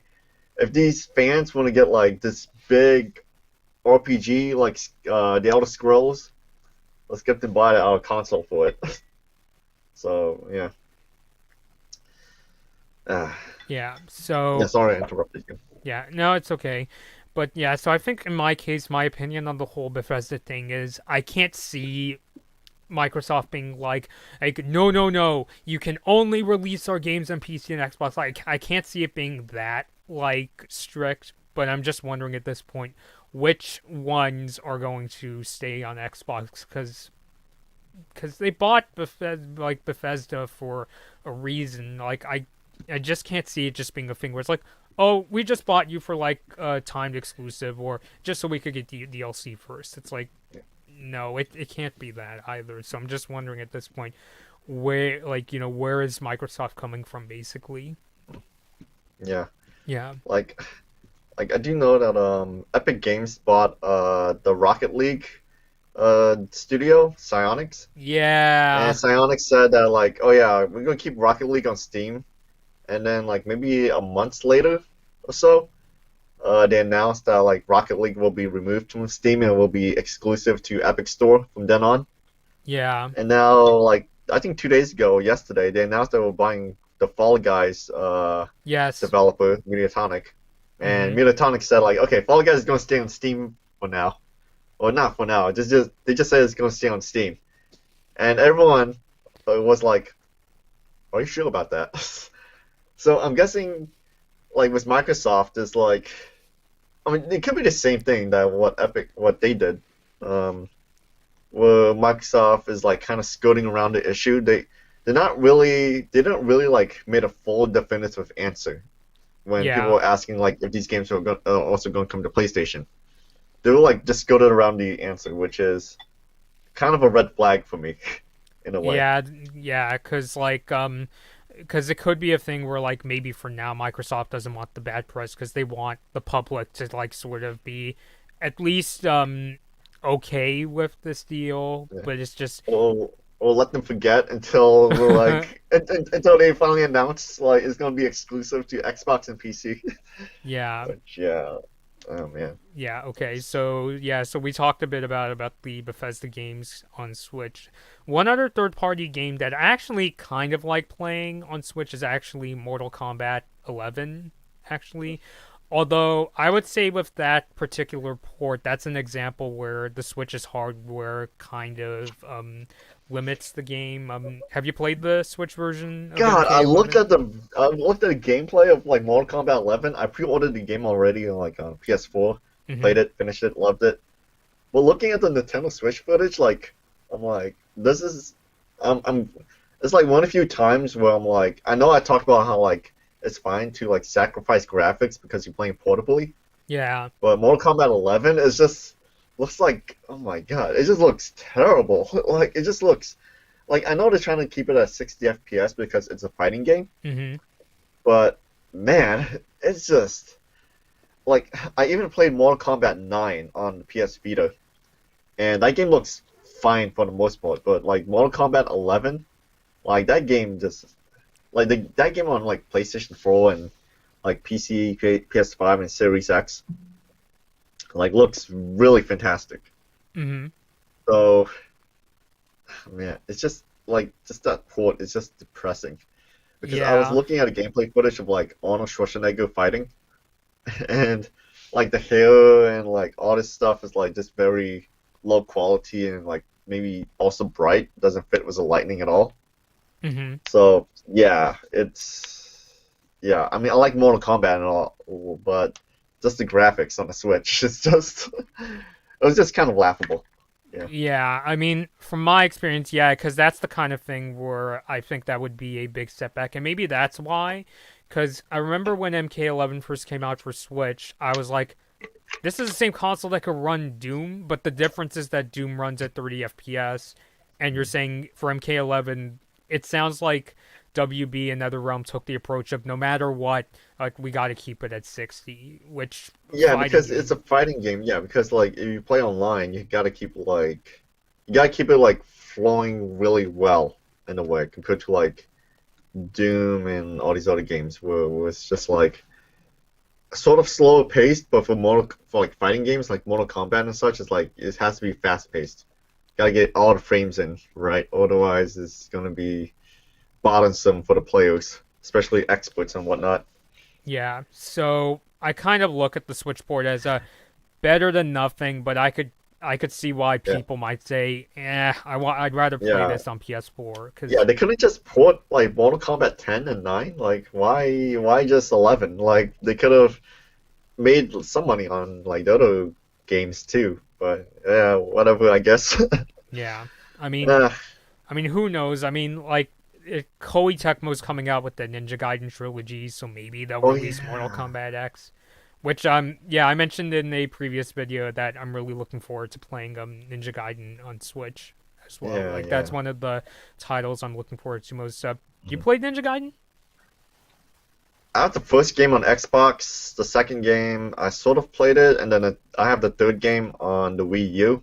Uh huh. I only played Momonji's Chapter a lot on the Wii U for reasons. Mm-hmm. But yeah, though, yeah, Ninja Gaiden is a really good series. I wish they made like a fourth game, though I understand if Team Ninja is just solely focused on like hemorrhaging money from Dead or Alive, and also and also um and also just focusing on Nioh, like that sort of Dark Souls like game, which yeah, it makes sense because like the days of of like these arcade type of like hack and slash is like kind of dead in a way. And now it's all about like just Dark Souls type gameplay, which yeah. But nothing's gonna ever replace Ninja Gaiden and such. Like those type of games, like even Metal Gear Rising, yeah, those games are like just fantastic to play. It's kind of like how to say like something was like mine like you play it and you just feel like sort of like a lost sense of self and like just kind of you're in your comfort zone in a way, Mm-hmm.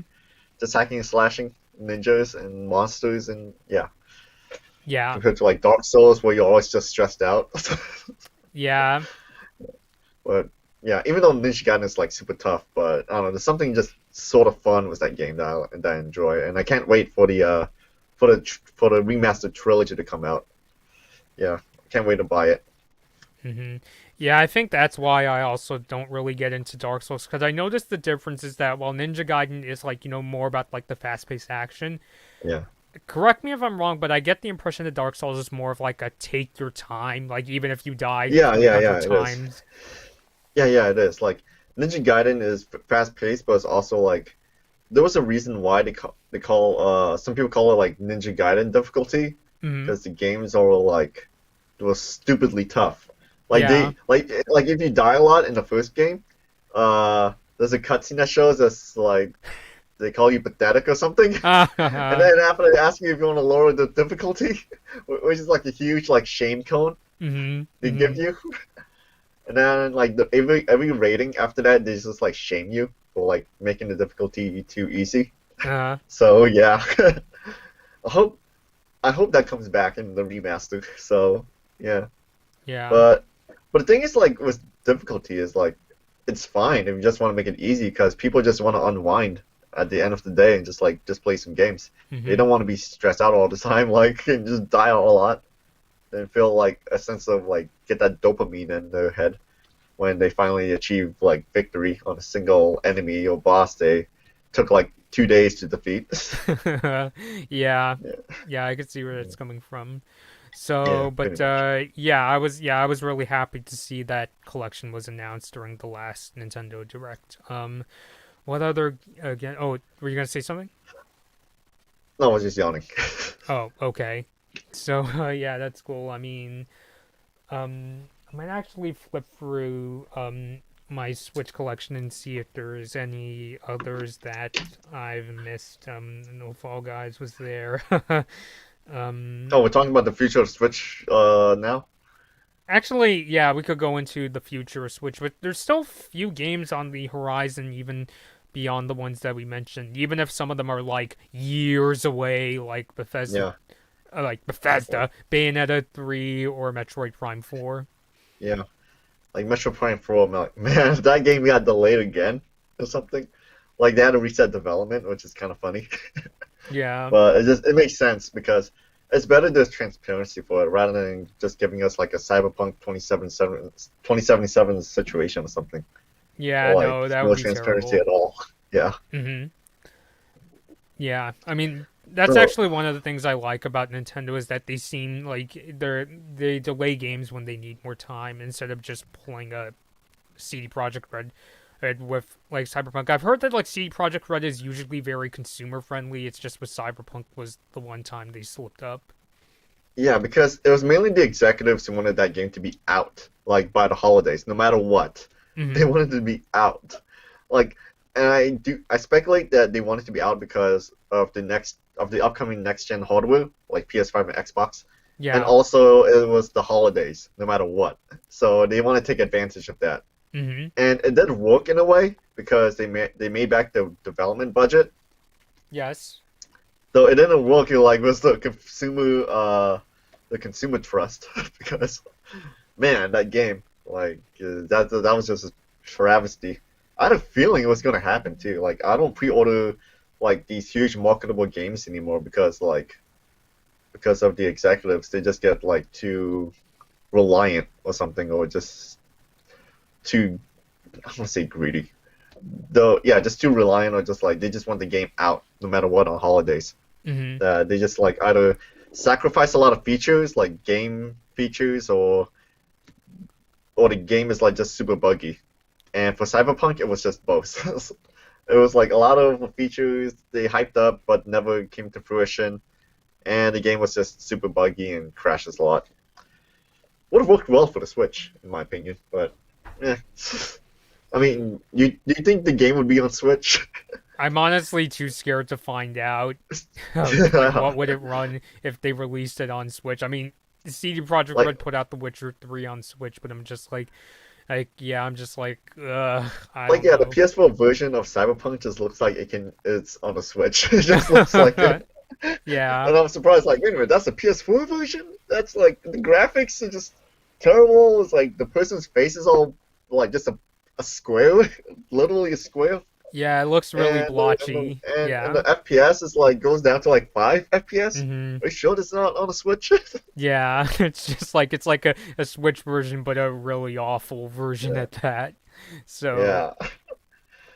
yeah, But but yeah, I mean, Metroid Prime 4 is honestly one that mhm. I've been looking forward to. I honestly would play Metroid Prime Trilogy. I have it for Wii U, but I don't like how they rely on like the Wii's motion controls. I kind of just wish they would just release the trilogy on Switch as it kind of like what with Skyward Sword HD, where it's like fill in the time They should between. release a lot of stuff that came out on Wii U and release it on a Switch. It's like I need Wind Waker on a Switch. like like a lot of people, I think a lot of people, a lot of Legend of Zelda fans, they do not like Skyward Sword, though a lot of people do like Wind Waker.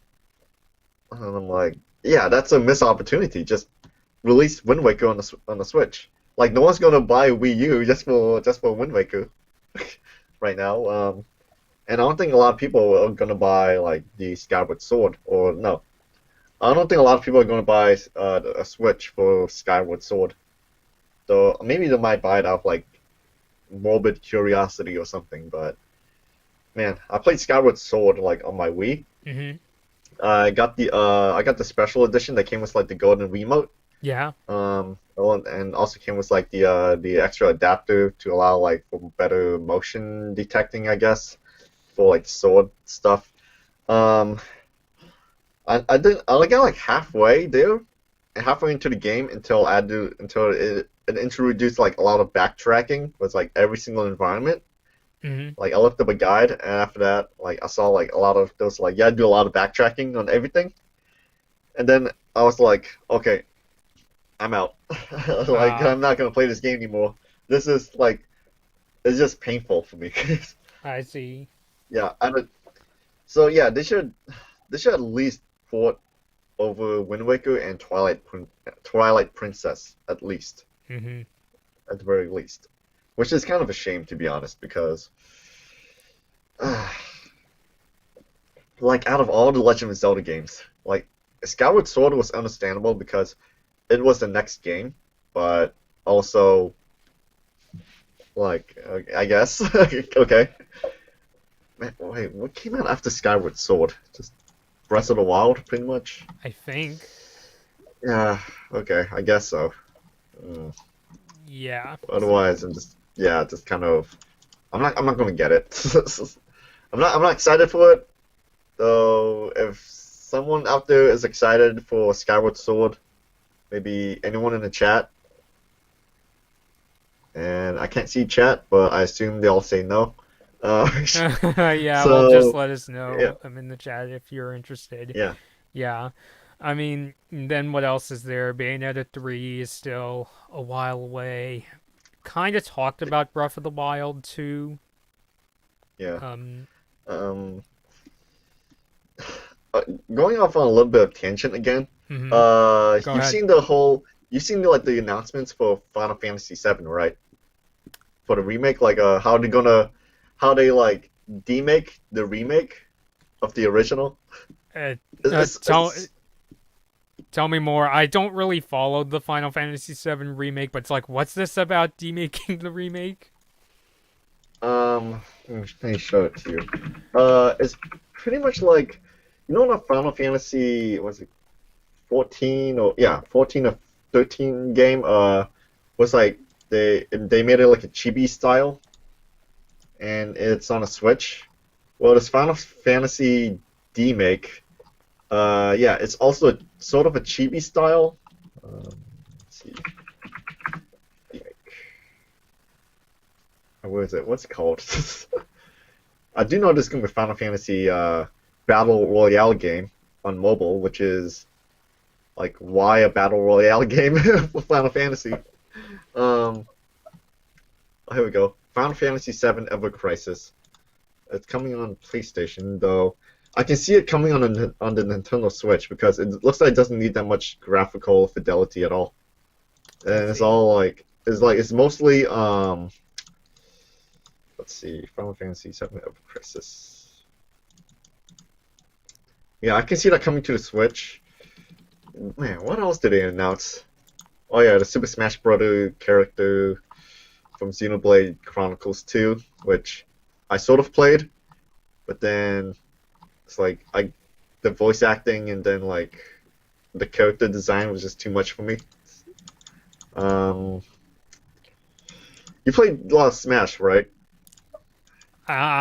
When it came to Ultimate, I kind of lost interest in Ultimate, to be Okay, honest. that's understandable. Like I kind of lost interest too. Uh, I was only like with Smash, like with Sephiroth and Pyra, Hmm. like those announcements, I'm just like, okay, yeah, okay, I guess.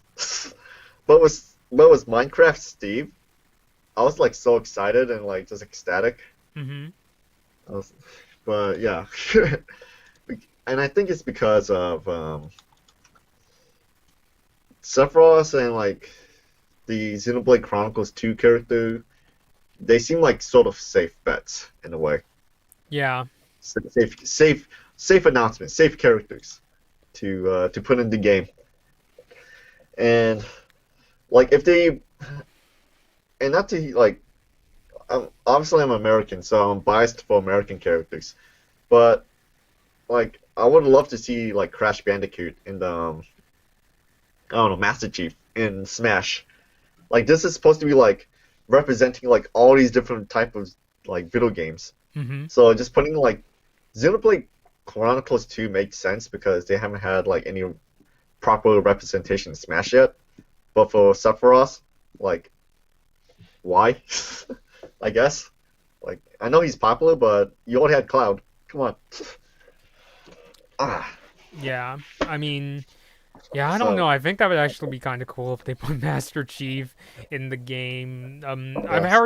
I've heard one of the criticisms of, even though we've seen some Microsoft characters in Smash, one of the criticisms is that it feels more like a very like one-sided partnership where Nintendo gets some of the especially like rare characters, but not much is happening on Xbox. Like we don't see like Mario running around on Yeah. Yeah, some people Xbox. say they want Tracer from Overwatch to be in the game, and even the director of Overwatch was like, sure, allow it. But Yeah. even then, like, I'm kind of like, I don't know. It's Nintendo. Like, Nintendo, the kind of is Nintendo. It's up to them, on who they want. They can't just rely on like random people come up to them and ask for their character. But Yeah. yeah, I was surprised that they put Shovel Knight as an assist trophy into Smash, Hmm. even though he started out as like a Kickstarter game, which is just like amazing. Yeah. Although, But beyond that, let's see. Yeah, besides Smash, what the heck did they also announce? I do know they like announced like a bunch of JRPGs that I'm like uh-huh. kind of I tuned myself out of it. I'm sorry to Likewise, any to be JRPG honest. fans out there, but I kind of tuned out. Yeah. um, okay, I gotta look at Nintendo Direct again to like remind myself what the heck happened.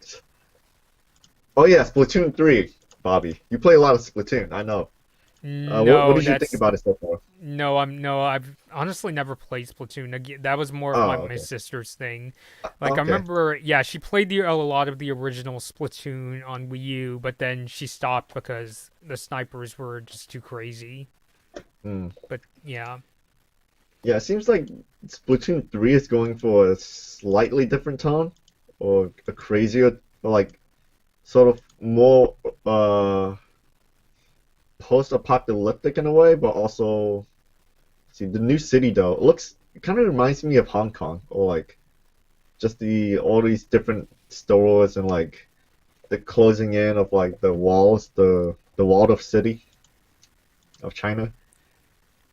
So yeah, yeah, it looks interesting though. Splatoon isn't for me. Like I'm not into that type of game, but though it looks really good.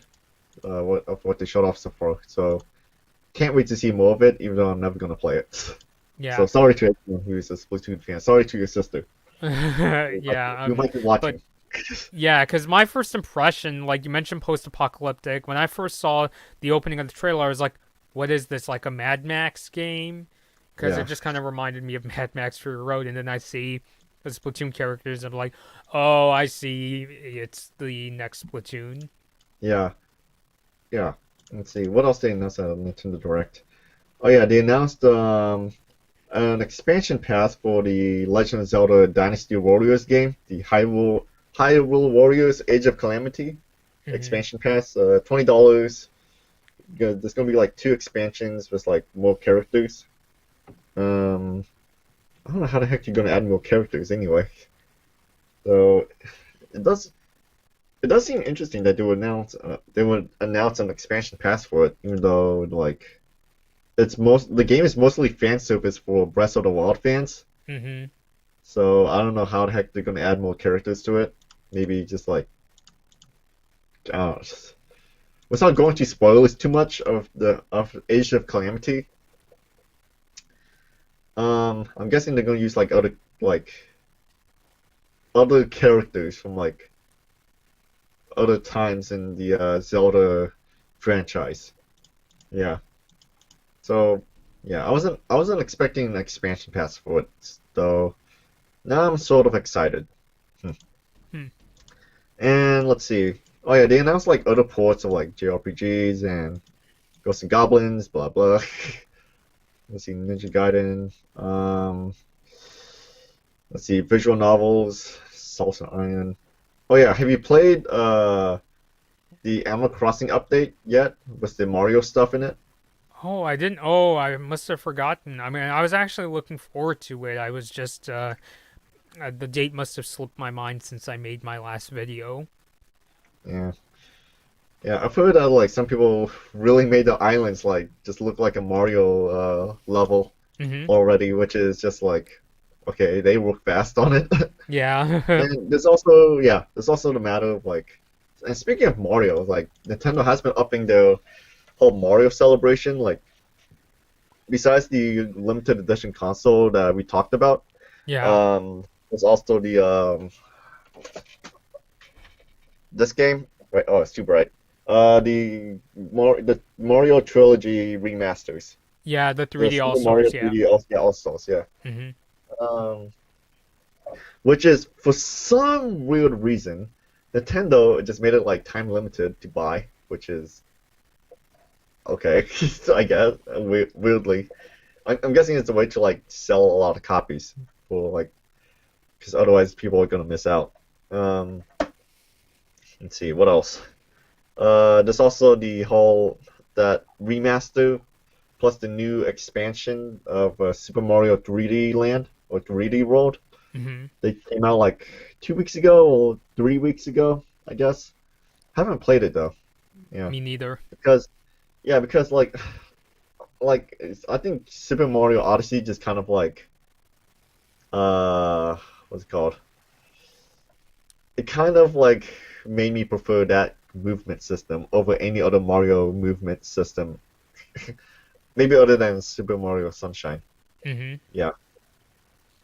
Um, though the experimentation was like in Bowser's Fury just looks interesting. So maybe at some point I might play the game. Yeah. Yeah, I mean, Um, for me, I mean, I'm sure Bowser's Fury is cool, but when I heard that they were bringing it to Switch, I was just like, I already have that game on Wii U, so it's like, yeah. yeah, that was kind of Yeah. just my uh, impression. Yeah. And for like other games that like there's like three games that I was like hyped up for within this month or like last week. Oh yeah, last week. There was Persona 5 Strikers, which is a Dynasty Warriors like game using the it's like using the Persona 5 characters and their story, Yeah, which is yeah, like you know of Persona 5, right? very loosely. Like my friend, and Okay. actually the one I mentioned in this video, my friend Steven, he lent me Persona 4. I know he really, really, really wants me to try Persona 5, but I want to wait until I get a PS5, to be Yeah. honest. Yeah, the thing is like I really hope because for some reason that's the only Persona game on Nintendo Switch so far. I know there's another Persona game, but though that's more so of a remaster or something. Hmm. Um, that's coming out, and it's not like a typical Persona game. It's like Shin Megami Tensei was like using Dante from the Devil May Cry series trademark. Um, though with Persona 5, I really hope that there's a port of Persona 5 Royale or Royal on the Switch, because there's already a Persona 5 on the PS3, Mm-hmm. which still looks a lot, yeah, it still looks fine-ish in a way. So at least they could port it on the Switch for more people to try out the game, because Yeah. they did port Persona 4 Golden to the PC and it became like the best-selling Persona game. Or not best-selling Persona game, like the best-selling game for Sega on PC I or see. or on Steam. Yeah. So yeah, I hope they like port the Persona games like way more like other onto other systems. Otherwise, they're missing out. Um, okay, the other game that's coming out, like I think on March 26th or so, is like I mentioned, Monster Hunter. Monster Hunter Rise is coming out on March 26th. Mm-hmm. I've played the demo. I really, really liked the demo. Though is I played a lot of Monster Hunter World on my PC and PlayStation 4, Mm-hmm. and Rise is like it's like walking back. It's like trying to ride a bike, but then a bike becomes a unicycle midway, and then you just like crash and burn. That was my experience with Monster Hunter Rise. Like I thought, like I could use, like it feels nice that I get to use the same systems from I learned from Monster Hunter World, but then Rise is like totally different in a way. But it's different in a good way, and I and the game is coming to Switch, though for a limited time. Um, it's going to have a 6 months exclusive window until it comes out on PC. It's not coming to Xbox or PlayStation. Weirdly enough, though, I do hope that there's crossplay for Monster Hunter. Mm-hmm. Otherwise, they're just going to be missing out a lot. Like Monster Hunter is an online game. I like it is single player. Yeah, there is single player, but it's obviously way better and easier with like four players who knows what they're doing. Yeah. Um. So yeah, I'm gonna pre-order that game. And there's like 3 amiibos coming out for Monster Hunter Rise, which I'm also gonna get into, even though they gave me only like cosmetics for my hunter and cat and dog. So yeah. Um. What else is coming? Oh yeah. I think this weekend, March 6th or 8th or something, Apex Legends, the Battle Royale free-to-play shooter, Mm-hmm. is coming to the Nintendo Switch, which is amazing in a way because it's also much like Doom and whatnot. That game has like a lot of good graphical fidelity, though it makes sense why they have to release it on the Switch. There's plans for the game coming to mobile phones later. Yeah. It's yeah, it's mainly battle royale. Though the gameplay, like and the gunplay system, is like super. I played like a lot of it last year on my PC, and man, the game is like it's weirdly addicting. Like I spent a lot of time and money on the game. I spent like 300 hours and $300 on the game just because I liked it a lot. Mm-hmm. Like it was just like I like the gameplay system. Like if you're a fan of shooters, even if you're not a fan of battle royale, like I wasn't a fan. I'm not a fan of battle royales at all. I do not like PUBG. I do not like Fortnite. I do not like Call of Duty battle royales. Though Apex Legends, that's the game. It's a really damn good shooter game, and it's free to play too. So you don't need Nintendo Switch Online to play it. Oh, cool. And yeah, and if you also get like a exclusive cosmetic, and if you buy the battle pass, you get like 30 free levels. So yeah, that's pretty good. And there's also crossplay too between let's see, Nintendo, Switch, Xbox, PlayStation, and PC players. And if you're a new player, I suggest turning off crossplay because otherwise you're gonna get stomped by better players. I see. So yeah. And also, I might be playing that day too, so I'm gonna maybe stomp on some players too. That's the Nintendo Switch players. So yeah. Yeah, Um, cool. though the only issue is that like there's no cross progression on like Fortnite, where like your progress on like all the purchases you made on like on a different platform, you can't use it on a Switch. So that's bad. I see. Well, yeah, but yeah. Um, but yeah, you know of Apex Legends, right, Bobby? You saw like some of the gameplay footage in the Nintendo Direct. It's mostly just like hearsay. I know one of the actors I interviewed for the channel a while ago is like a huge Apex Legends fan, so it's like I'm sort of familiar with the Okay, game. okay. Yeah. Yeah, and then of course you played Doom, so the game is like fast paced, kind of like Doom. Yeah, I know Hmm. I'm glomming on a lot about Apex Legends, but that's because I just like the game a lot. I don't Yeah. play it like usually now. I'm more focused on Call of Duty Black Ops Cold War, but Apex Legends is just like it's just amazing. Yeah, I'm just taking like a break from it because I've been playing it a lot for like a year, so I don't want to get like too sick of the game yet. Yeah. Oh, I um, see. yeah, so I think those are like mainly the three games I'm like sort of interested in Hmm. for the Nintendo Switch like just recently. Though for I wonder what's coming this summer or spring. Like besides the Pokemon games which are coming in the holidays, is there anything Bobby, is there anything that's coming out for the Switch this summer? Do you know of? I think some of the ones they're more spin-off games or just not games that wouldn't qualify for AAA. I mean, it's mainly things like Not you games? mentioned, like, Mario Golf, for instance. Oh Admittedly, yeah, yeah. I liked Mario Golf in 3DS, so I want to get the Switch version. You Yeah, yeah, that mentioned, game looks great. Yeah, yeah. like having campaign mode and online mode where like everyone just golfs at the same time. Hmm. It looks insane. I want to try it out. Like it's one of those weird childhood fantasies of mine where like people like imagine just like Tiger Woods and all these other golfers like playing the game at the same time Hmm. and they had to like run after the ball. Yeah. That would make golf more exciting. So yeah, Mario Golf doing that. Yeah, it's just yeah, I'm excited for that one. Yeah. It's weird too. It's like I would not be excited for golf at all until I saw that. Yeah. So Okay, anything else? but yeah, so and then of course the Ninja Gaiden collection. Actually, surprisingly, that actually comes out on my birthday on June 10th. So it's like, Nice. yeah, so it's like, ooh, great, the nice birthday present.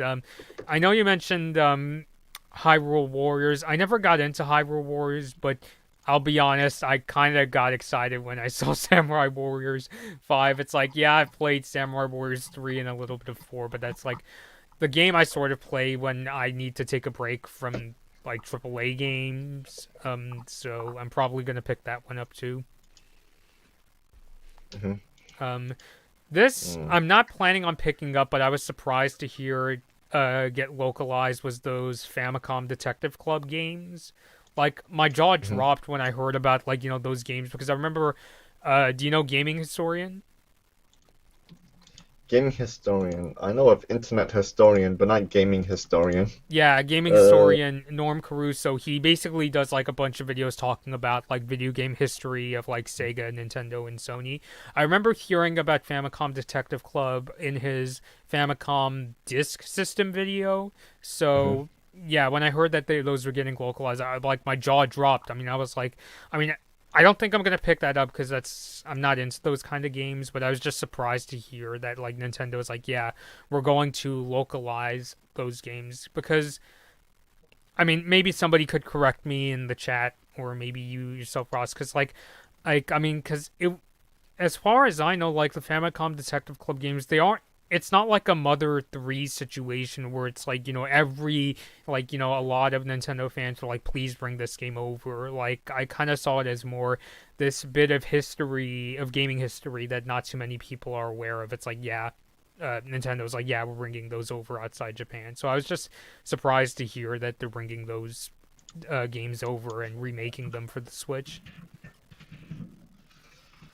Huh. Yeah, when I looked at the announcement, yeah, the visual novel aspect just looks it looks well animated, and I was surprised that so these games are like really classic, right? Just like they came out in the 90s or something. I think they might have even Or came out in like the 80s because oh, the 80s. Famicom. Yeah. Oh yeah, yeah. So yeah, it looks super interesting. Like I'm surprised they announced it like before Samurai Warrior. Oh yeah, yeah, before Samurai Warriors and after the Outer Wilds. Like they announced it that early, which must mean that I don't know, it could be yeah, it's a good thing. Yeah, like they probably have like a lot of faith in it.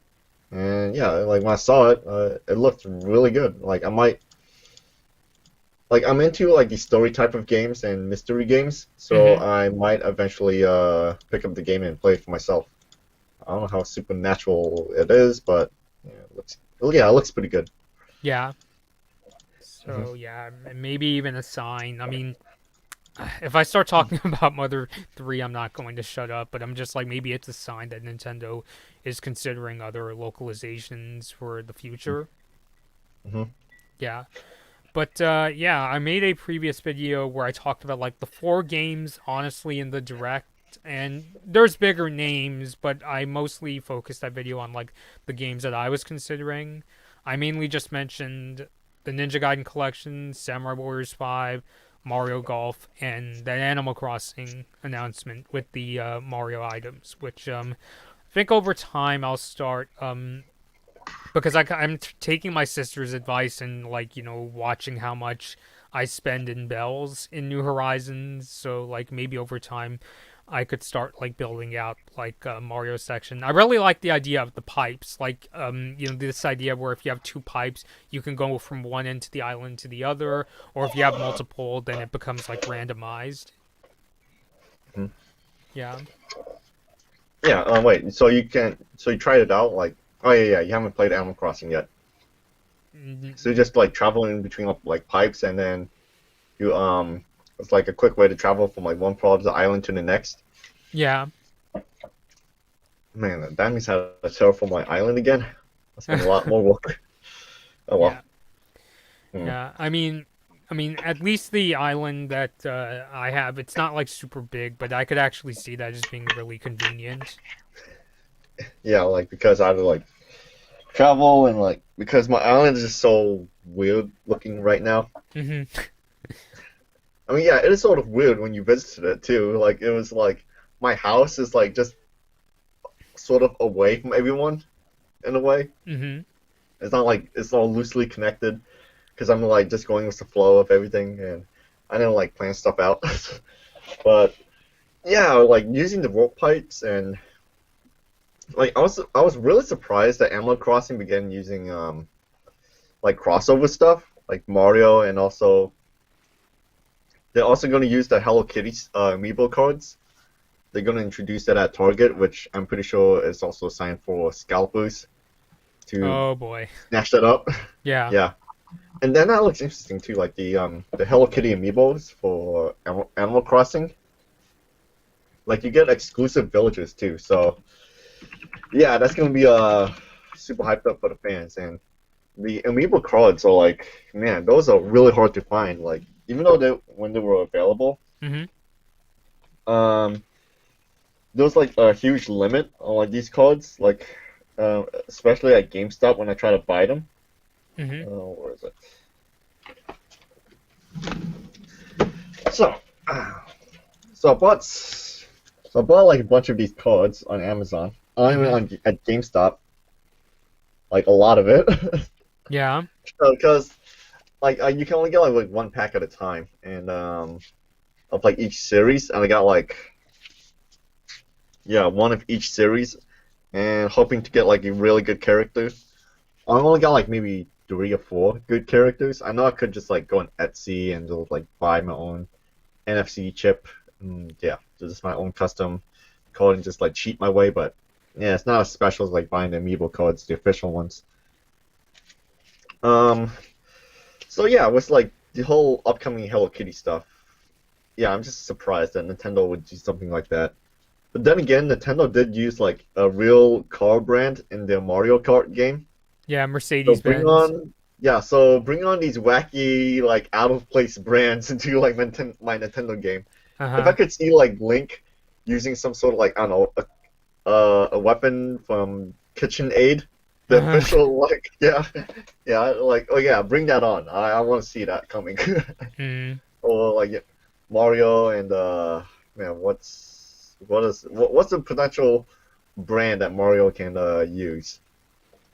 I A don't know, real life like brand like maybe Nike or something for his shoes Nike or something. shoes, or are they Yeah, gonna go to other car companies? Like if they make another Mario Kart game, now Mario's driving like a Toyota Camry or yeah. something like that. Or Elon Musk just like Elon Musk is a gamer, so if he just decides one day say like, hey, I partnered up with Nintendo to bring in like the Cybertruck into Mario Kart or something, yeah. Yeah, that would actually Yeah, be kind of cool. Like, imagine the yeah, Nintendo Direct, and then there's that's like, oh, it's Cybertruck, and then Elon Musk himself, like, introduces, hey, Tesla Cybertruck DLC for Mario Kart. yeah. It doesn't need to be it doesn't need to have like that much work put onto the Cybertruck model too and to make for the game. Hmm. It's just a bunch of blocks. So yeah, not that much polygons. Unless Elon Musk is a driver, then man, that's gonna be a whole different situation in the game. Um, so yeah, between Animal Crossing and Hello Kitty and Mario, I am I am excited to see like the future of Animal Crossing, like because man, when did that game come out? Like in March or something? I Last know it's March, like yeah. yeah, this month, yeah. So after the Mario celebration, I wonder what else they have up their sleeves. I wish.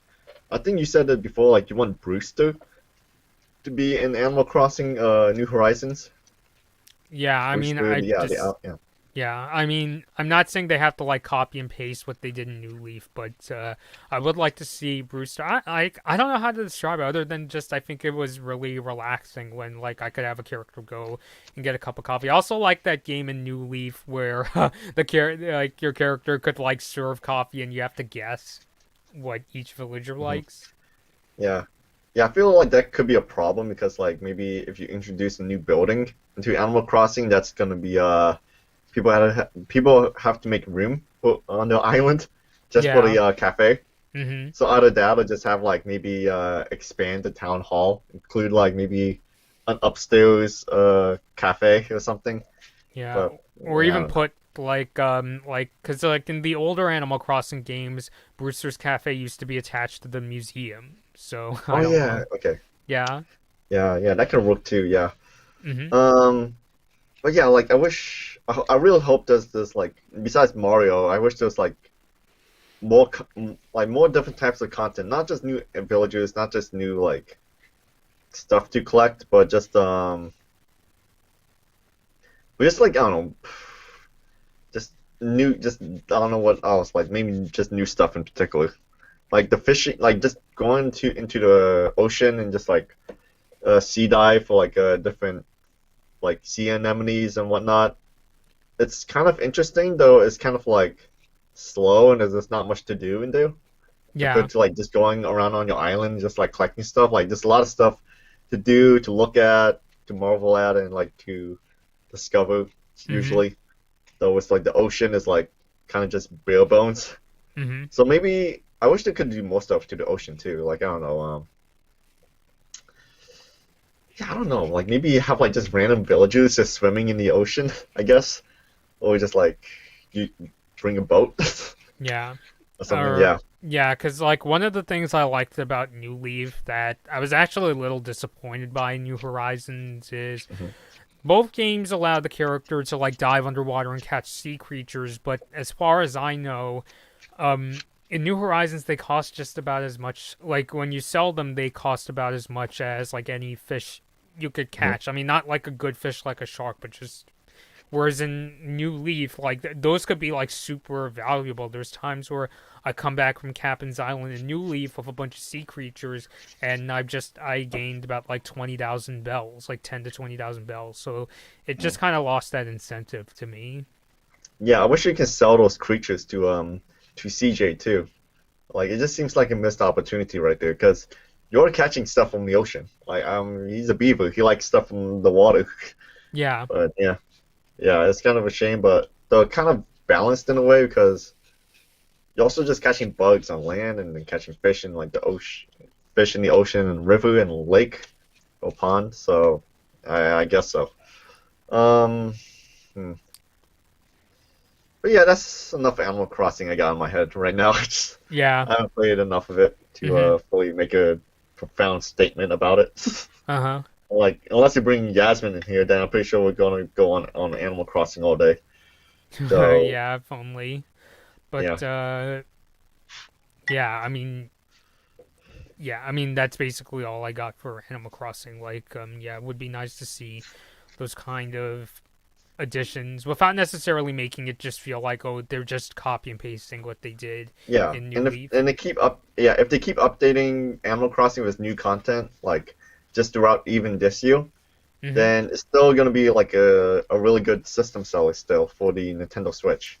Yeah. Um, but yeah, like between that and like all the other Nintendo Switch games that's still coming out, and also like the limited editions that came out for the Switch, and also the upcoming Nintendo Switch new model, new screen, larger screen for it. That I know it's I consider it a rumor, maybe a leak, though it's the game. The console has been out for 4 years. Like, of course, there is going to be a new model coming out for it soon. Yeah. There's new battery for it, better battery. So I think it's high time for like just a larger screen or like or something out. Yeah, new battery and also like the handheld focused Switch, which I don't know if that is a huge system seller too. Mm-hmm. I think people just prefer the regular Switch Yeah. in the end. Yeah, I mean, but oh, but yeah, like if Nintendo needs to keep at it at the Switch, though, like we said before, like eventually they're gonna transition into the new Switch, and along with like, and since they already have like all these great games out, including like remasters and like ports and whatnot, mm-hmm. um, the Switch is not gonna slow down anytime soon. Yeah. I say, yeah. Mm-hmm. Like while PlayStation 5 and Xbox Series X is like continue to like be in like a lot of money on eBay and like in the hearts and mind of like every person's wish list, the Nintendo Switch is still remaining strong in the end Yeah. compared to like all these other consoles. Yeah, Mm-hmm. and that's the best takeaway I can give it. Yeah. I mean, all I could really say is that if Nintendo, I mean, I hope they're looking for ways so that like the next Switch won't have like some of the bending problems. Like I have a lot of the this is what I get for being a first like for buying a first generation product. Like I have like some of the hardware issues myself. This is just me kind of like spitballing. I don't think Nintendo would do this, but I almost wish for like whatever processor they put in the future Switch that it's sort of like do you follow what's been going on with Apple? God, them. Uh, what about them? Besides the whole Apple versus Epic situation. Yeah. Oh, yeah.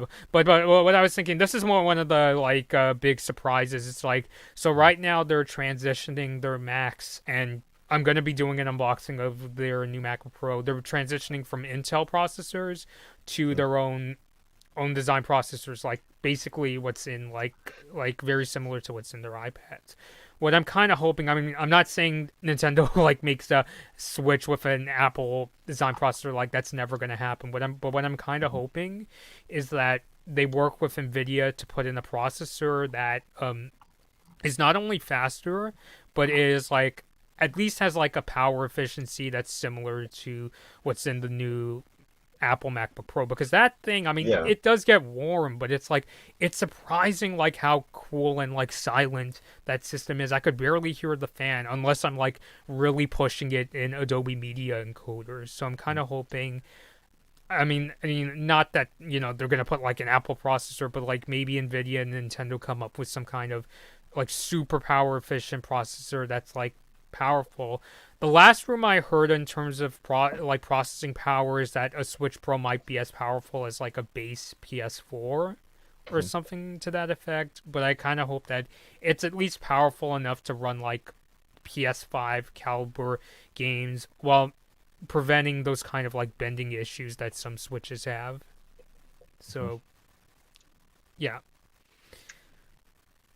Yeah, I do feel like Nintendo Switch's main competitor right now is not like PlayStation and Xbox, but it's mobile phones. It's the mobile gamers. yeah, And it's like the whole technology was like mobile phones is like the games are getting better on it. Like the yeah, game and like I said before, Nintendo Switch right now is running on like old Android hardware. yeah, And then new like Android hardware is like always coming out like each year and like improving upon itself like slowly each step of the time. yeah. Um, so like with processing power, yeah, I hope that there was better processing power with like the new model of the Switch. Hmm. Though I think all that amounts up to is just maybe a larger screen and that's it. Was like though I don't know if there's gonna be like a new Nintendo Switch like I mean like in the name itself. I don't know why they call it like new Nintendo 3DS. They could call it something else, but whatever. Um, so with new Nintendo Switch, yeah, I don't expect it to come out this year or next year. At least maybe when did the new 3DS come out between the old 3DS? Man, It was that's what like I wonder. 4 years after the original. Well, it depends on country because I think it first came out in Japan in 2014 and then the States in 2015. Let's see. Like on 3DS, new 3DS came out in Japan 2014, Yes. and let's see, and Nintendo 3DS came out in 2011. So Yeah. yeah, 3 years. Yeah, Hmm.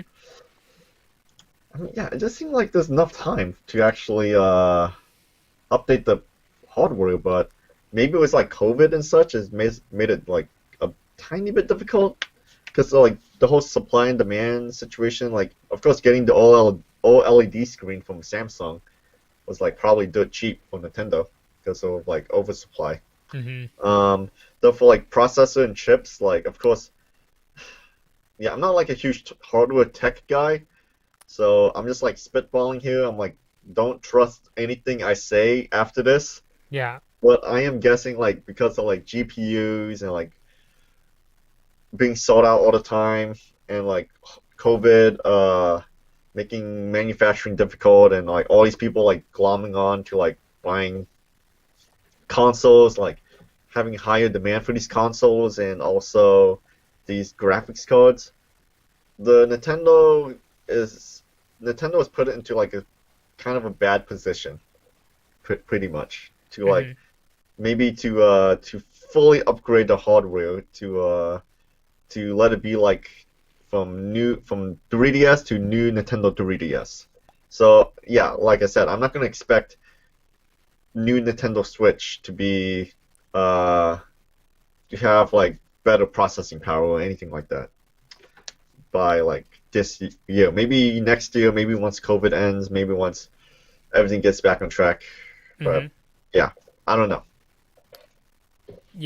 I'm also thinking that it could come like if anything, I hope it comes like after the COVID pandemic, just so that we don't end up in like a PS5 situation where it's like Yeah, they're being like scalped and they're selling for $1 gajillion on eBay. yeah, I guess the bright side of that though is that it does give them enough, like, much more time to work on this system. Because I'm under the assumption that like whenever Nintendo releases new console, like when they release new console, they're at least thinking where are we going next. It's kind of like I did a stream recently for the 3DS's 10th anniversary, and I did some research in one of the old Iwata Asks interviews, and there was an engineer who said that he was thinking, at least thinking about what should come in a original DS successor, like right before the original DS was released. So I'm pretty sure Nintendo's at least considering where to next.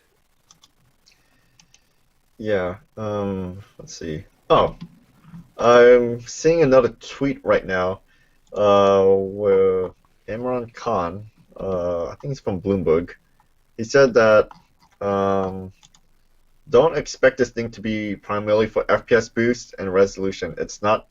Yeah, expect this thing to be primarily for FPS boost and resolution. It's not a Switch 2. Oh, okay. So Hmm. yeah, let's see. So yeah, I guess so. Um, let's see. I'm looking at the article right now.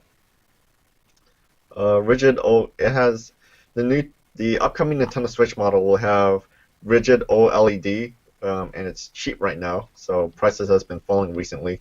Mm-hmm. Let's see. Trying to find out. Um, so according to Bloomberg, it says that Nintendo plans Switch model with 7-inch, 720p OLED display and 4K when docked. Mass production is going to begin as early as June, and dev kits have already gone out. Oh, okay. So, so it's going to have 720 p, which I guess though the thing is like some of these like some games, like yeah, Doom you said, and like these other games, they don't go up to 720p. They even like just undocked. They go like less than that in a way, Yeah. but it does need like better. It might have yeah better processing power to make up for that. So especially the fact that it's also going to be at 4K, because nowadays like everyone has like a 4K TV. Even I have a 4K TV. Even like PlayStation 4 Pro and Xbox One X use support 4K. Yeah. Though for Switch, it's like that's interesting, I guess. Yeah, just supporting 4K. Even Mm-hmm. though I barely noticed the difference. Maybe my eyes just suck, but whatever. Let's see what it says. Switch Pro will have $5 to $10 more expensive screen, and then $5 for DLSS chip, and $20 for battery upgrade, and $20 for memory upgrade. $350 for a 4K Switch with 128 gigabytes or more, or would it be $300 and older model gets $250 price point? Either way, a lot would want to buy #Nintendo. From David Gibson, of co-founder of like a advisory board in Japan. I see.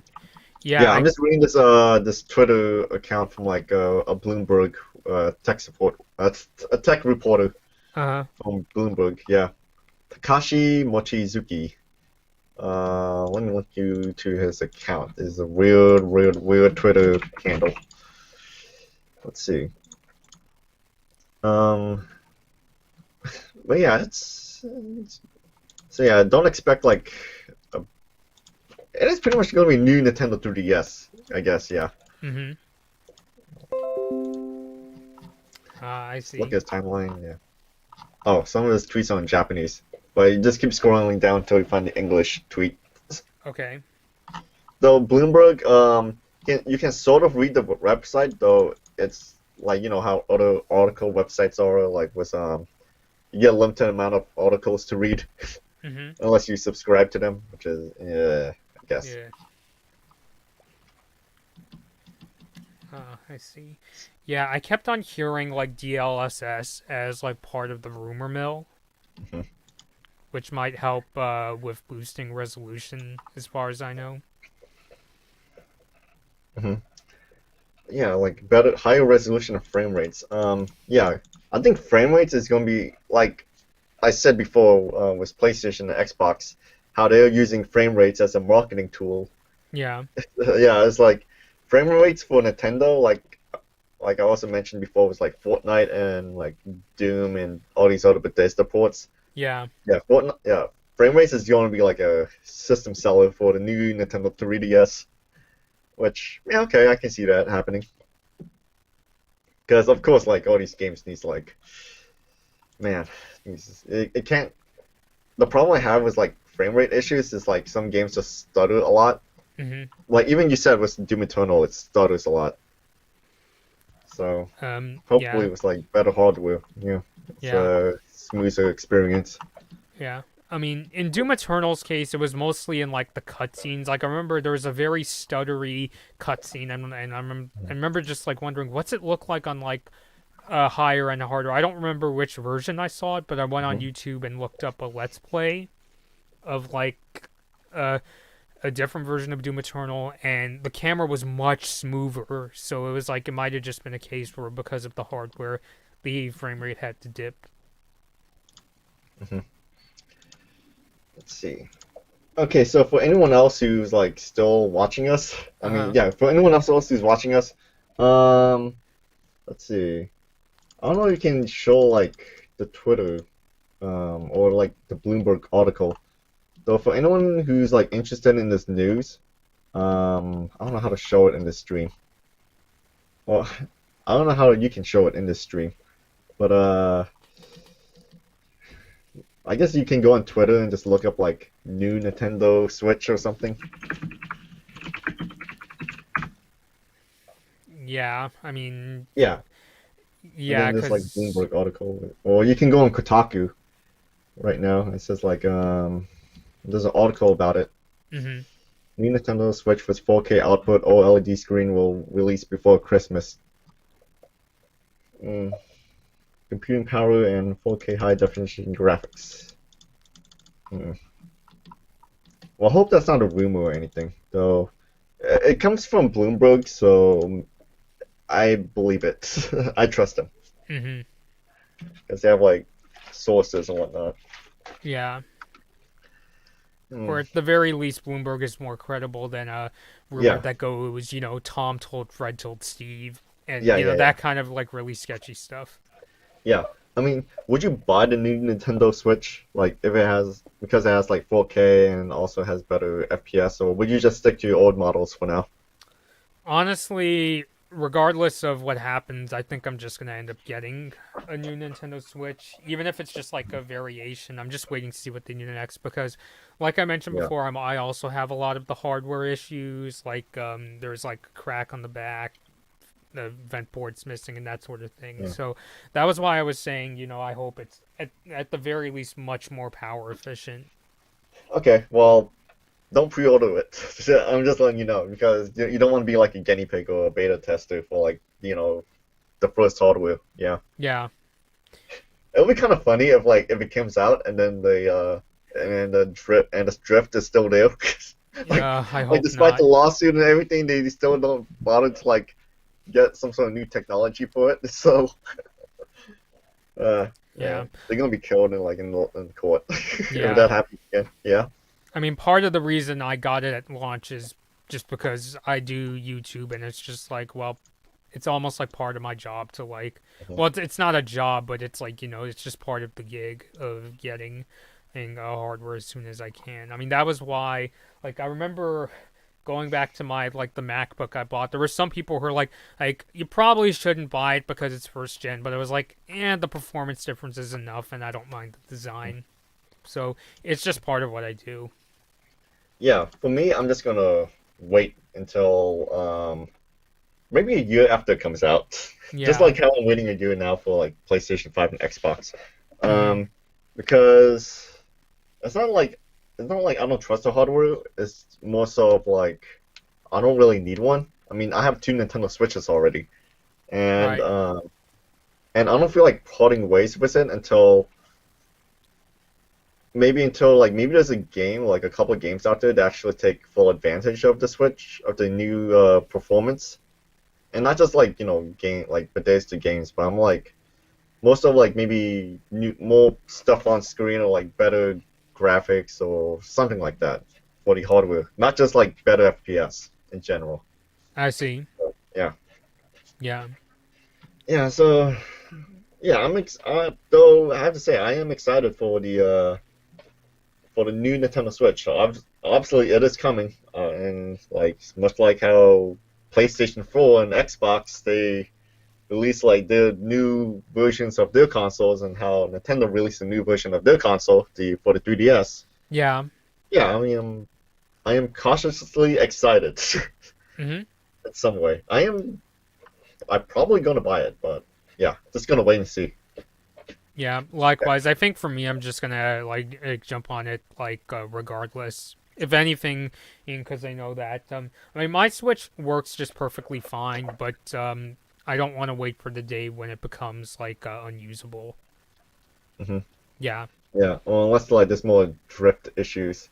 Speaking of drift, like I really hope I know the screen is gonna be larger, and I have a feeling like the Joy-Cons that you're using like right now is not gonna work with like the new model. So yeah, I mean that means you gotta like shell out for like another $80 if there's another like you can only use it with that new Switch if the new Switch has like drift issues. But hopefully the I do well yeah, hopefully the Nintendo Switch Pro controller will work fine with like any of the systems. You Hmm. have a Pro controller, right? Yes, I do have a Pro Okay. controller. Do you prefer that or the Joy-Cons? Pro controller any day, especially if I'm playing Yeah, like Doom 2016. yeah, yeah. No matter what, yeah, Yeah. yeah. I mean, oh yeah. Speaking of controllers, have you seen the Monster Hunter and Legend of Zelda controllers that they showed off during the direct? No, I haven't. Oh yeah, the Skyward Sword controller, the Joy-Cons, the one that looks like one of it looks like the Master Shield I think skin. I remember that. It was available to pre-order on like digital stores, and after that, it just sold out like within like 10 minutes. Oh my God, scalpers and bots. Yeah. I do not like them. I actually want to get one of those, but yeah. But oh well. Yeah. Future of Nintendo. Should we just like go to the conclusion now? Yeah. Because I'm Yeah. like, yeah, I'm my cool with mouth it. is Yeah. really dry. I've been talking a lot. Hmm. So, but yeah, I mean, just overall, I'm personally really happy with the Switch. I'm glad that it basically turned Nintendo around, especially after the Wii U days. I like the games, and I hope there's more to come. And I'm looking forward to this Switch Pro. Ross, do you have final thoughts? Yeah, like I said, Nintendo doesn't seem to be slowing down anytime soon because Nintendo Switch is the replacement for both it's both a handheld and a home console at the same time. Mm-hmm. And right now they're like solely focused on that. They're not gonna make it.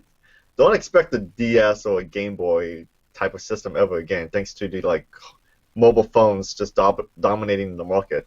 Yeah. So with Nintendo Switch, it's like them coming out with a new model. Yeah, it's I was waiting for it to happen. Like even when the original Switch was like announced and then came out, like I was waiting for the 4K version to come out, and now it's finally coming out like later this year. So between that and like all the different games coming out, especially uh this month and until like early 2022 with Pokemon.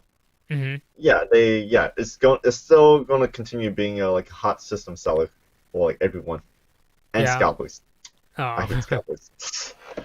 Yeah, All so right. hopefully we'll see more about that upcoming Switch. So, yeah, so I guess thanks, Ross, for coming on. It's always good to Mhm. have you. And thanks for everybody for watching. Yeah, I always have a lot of Yeah. fun. I'm discussing these topics with you all. And until next time, this has been Ross and Blood Moon Bobby, and we'll see you all later. All right. So, See you yeah. later, guys. Thanks for Hmm. listening to my rambling. Bye. Yeah, but it's always good fun. So, yeah, see you later, Ross. Mhm. Bye. Bye.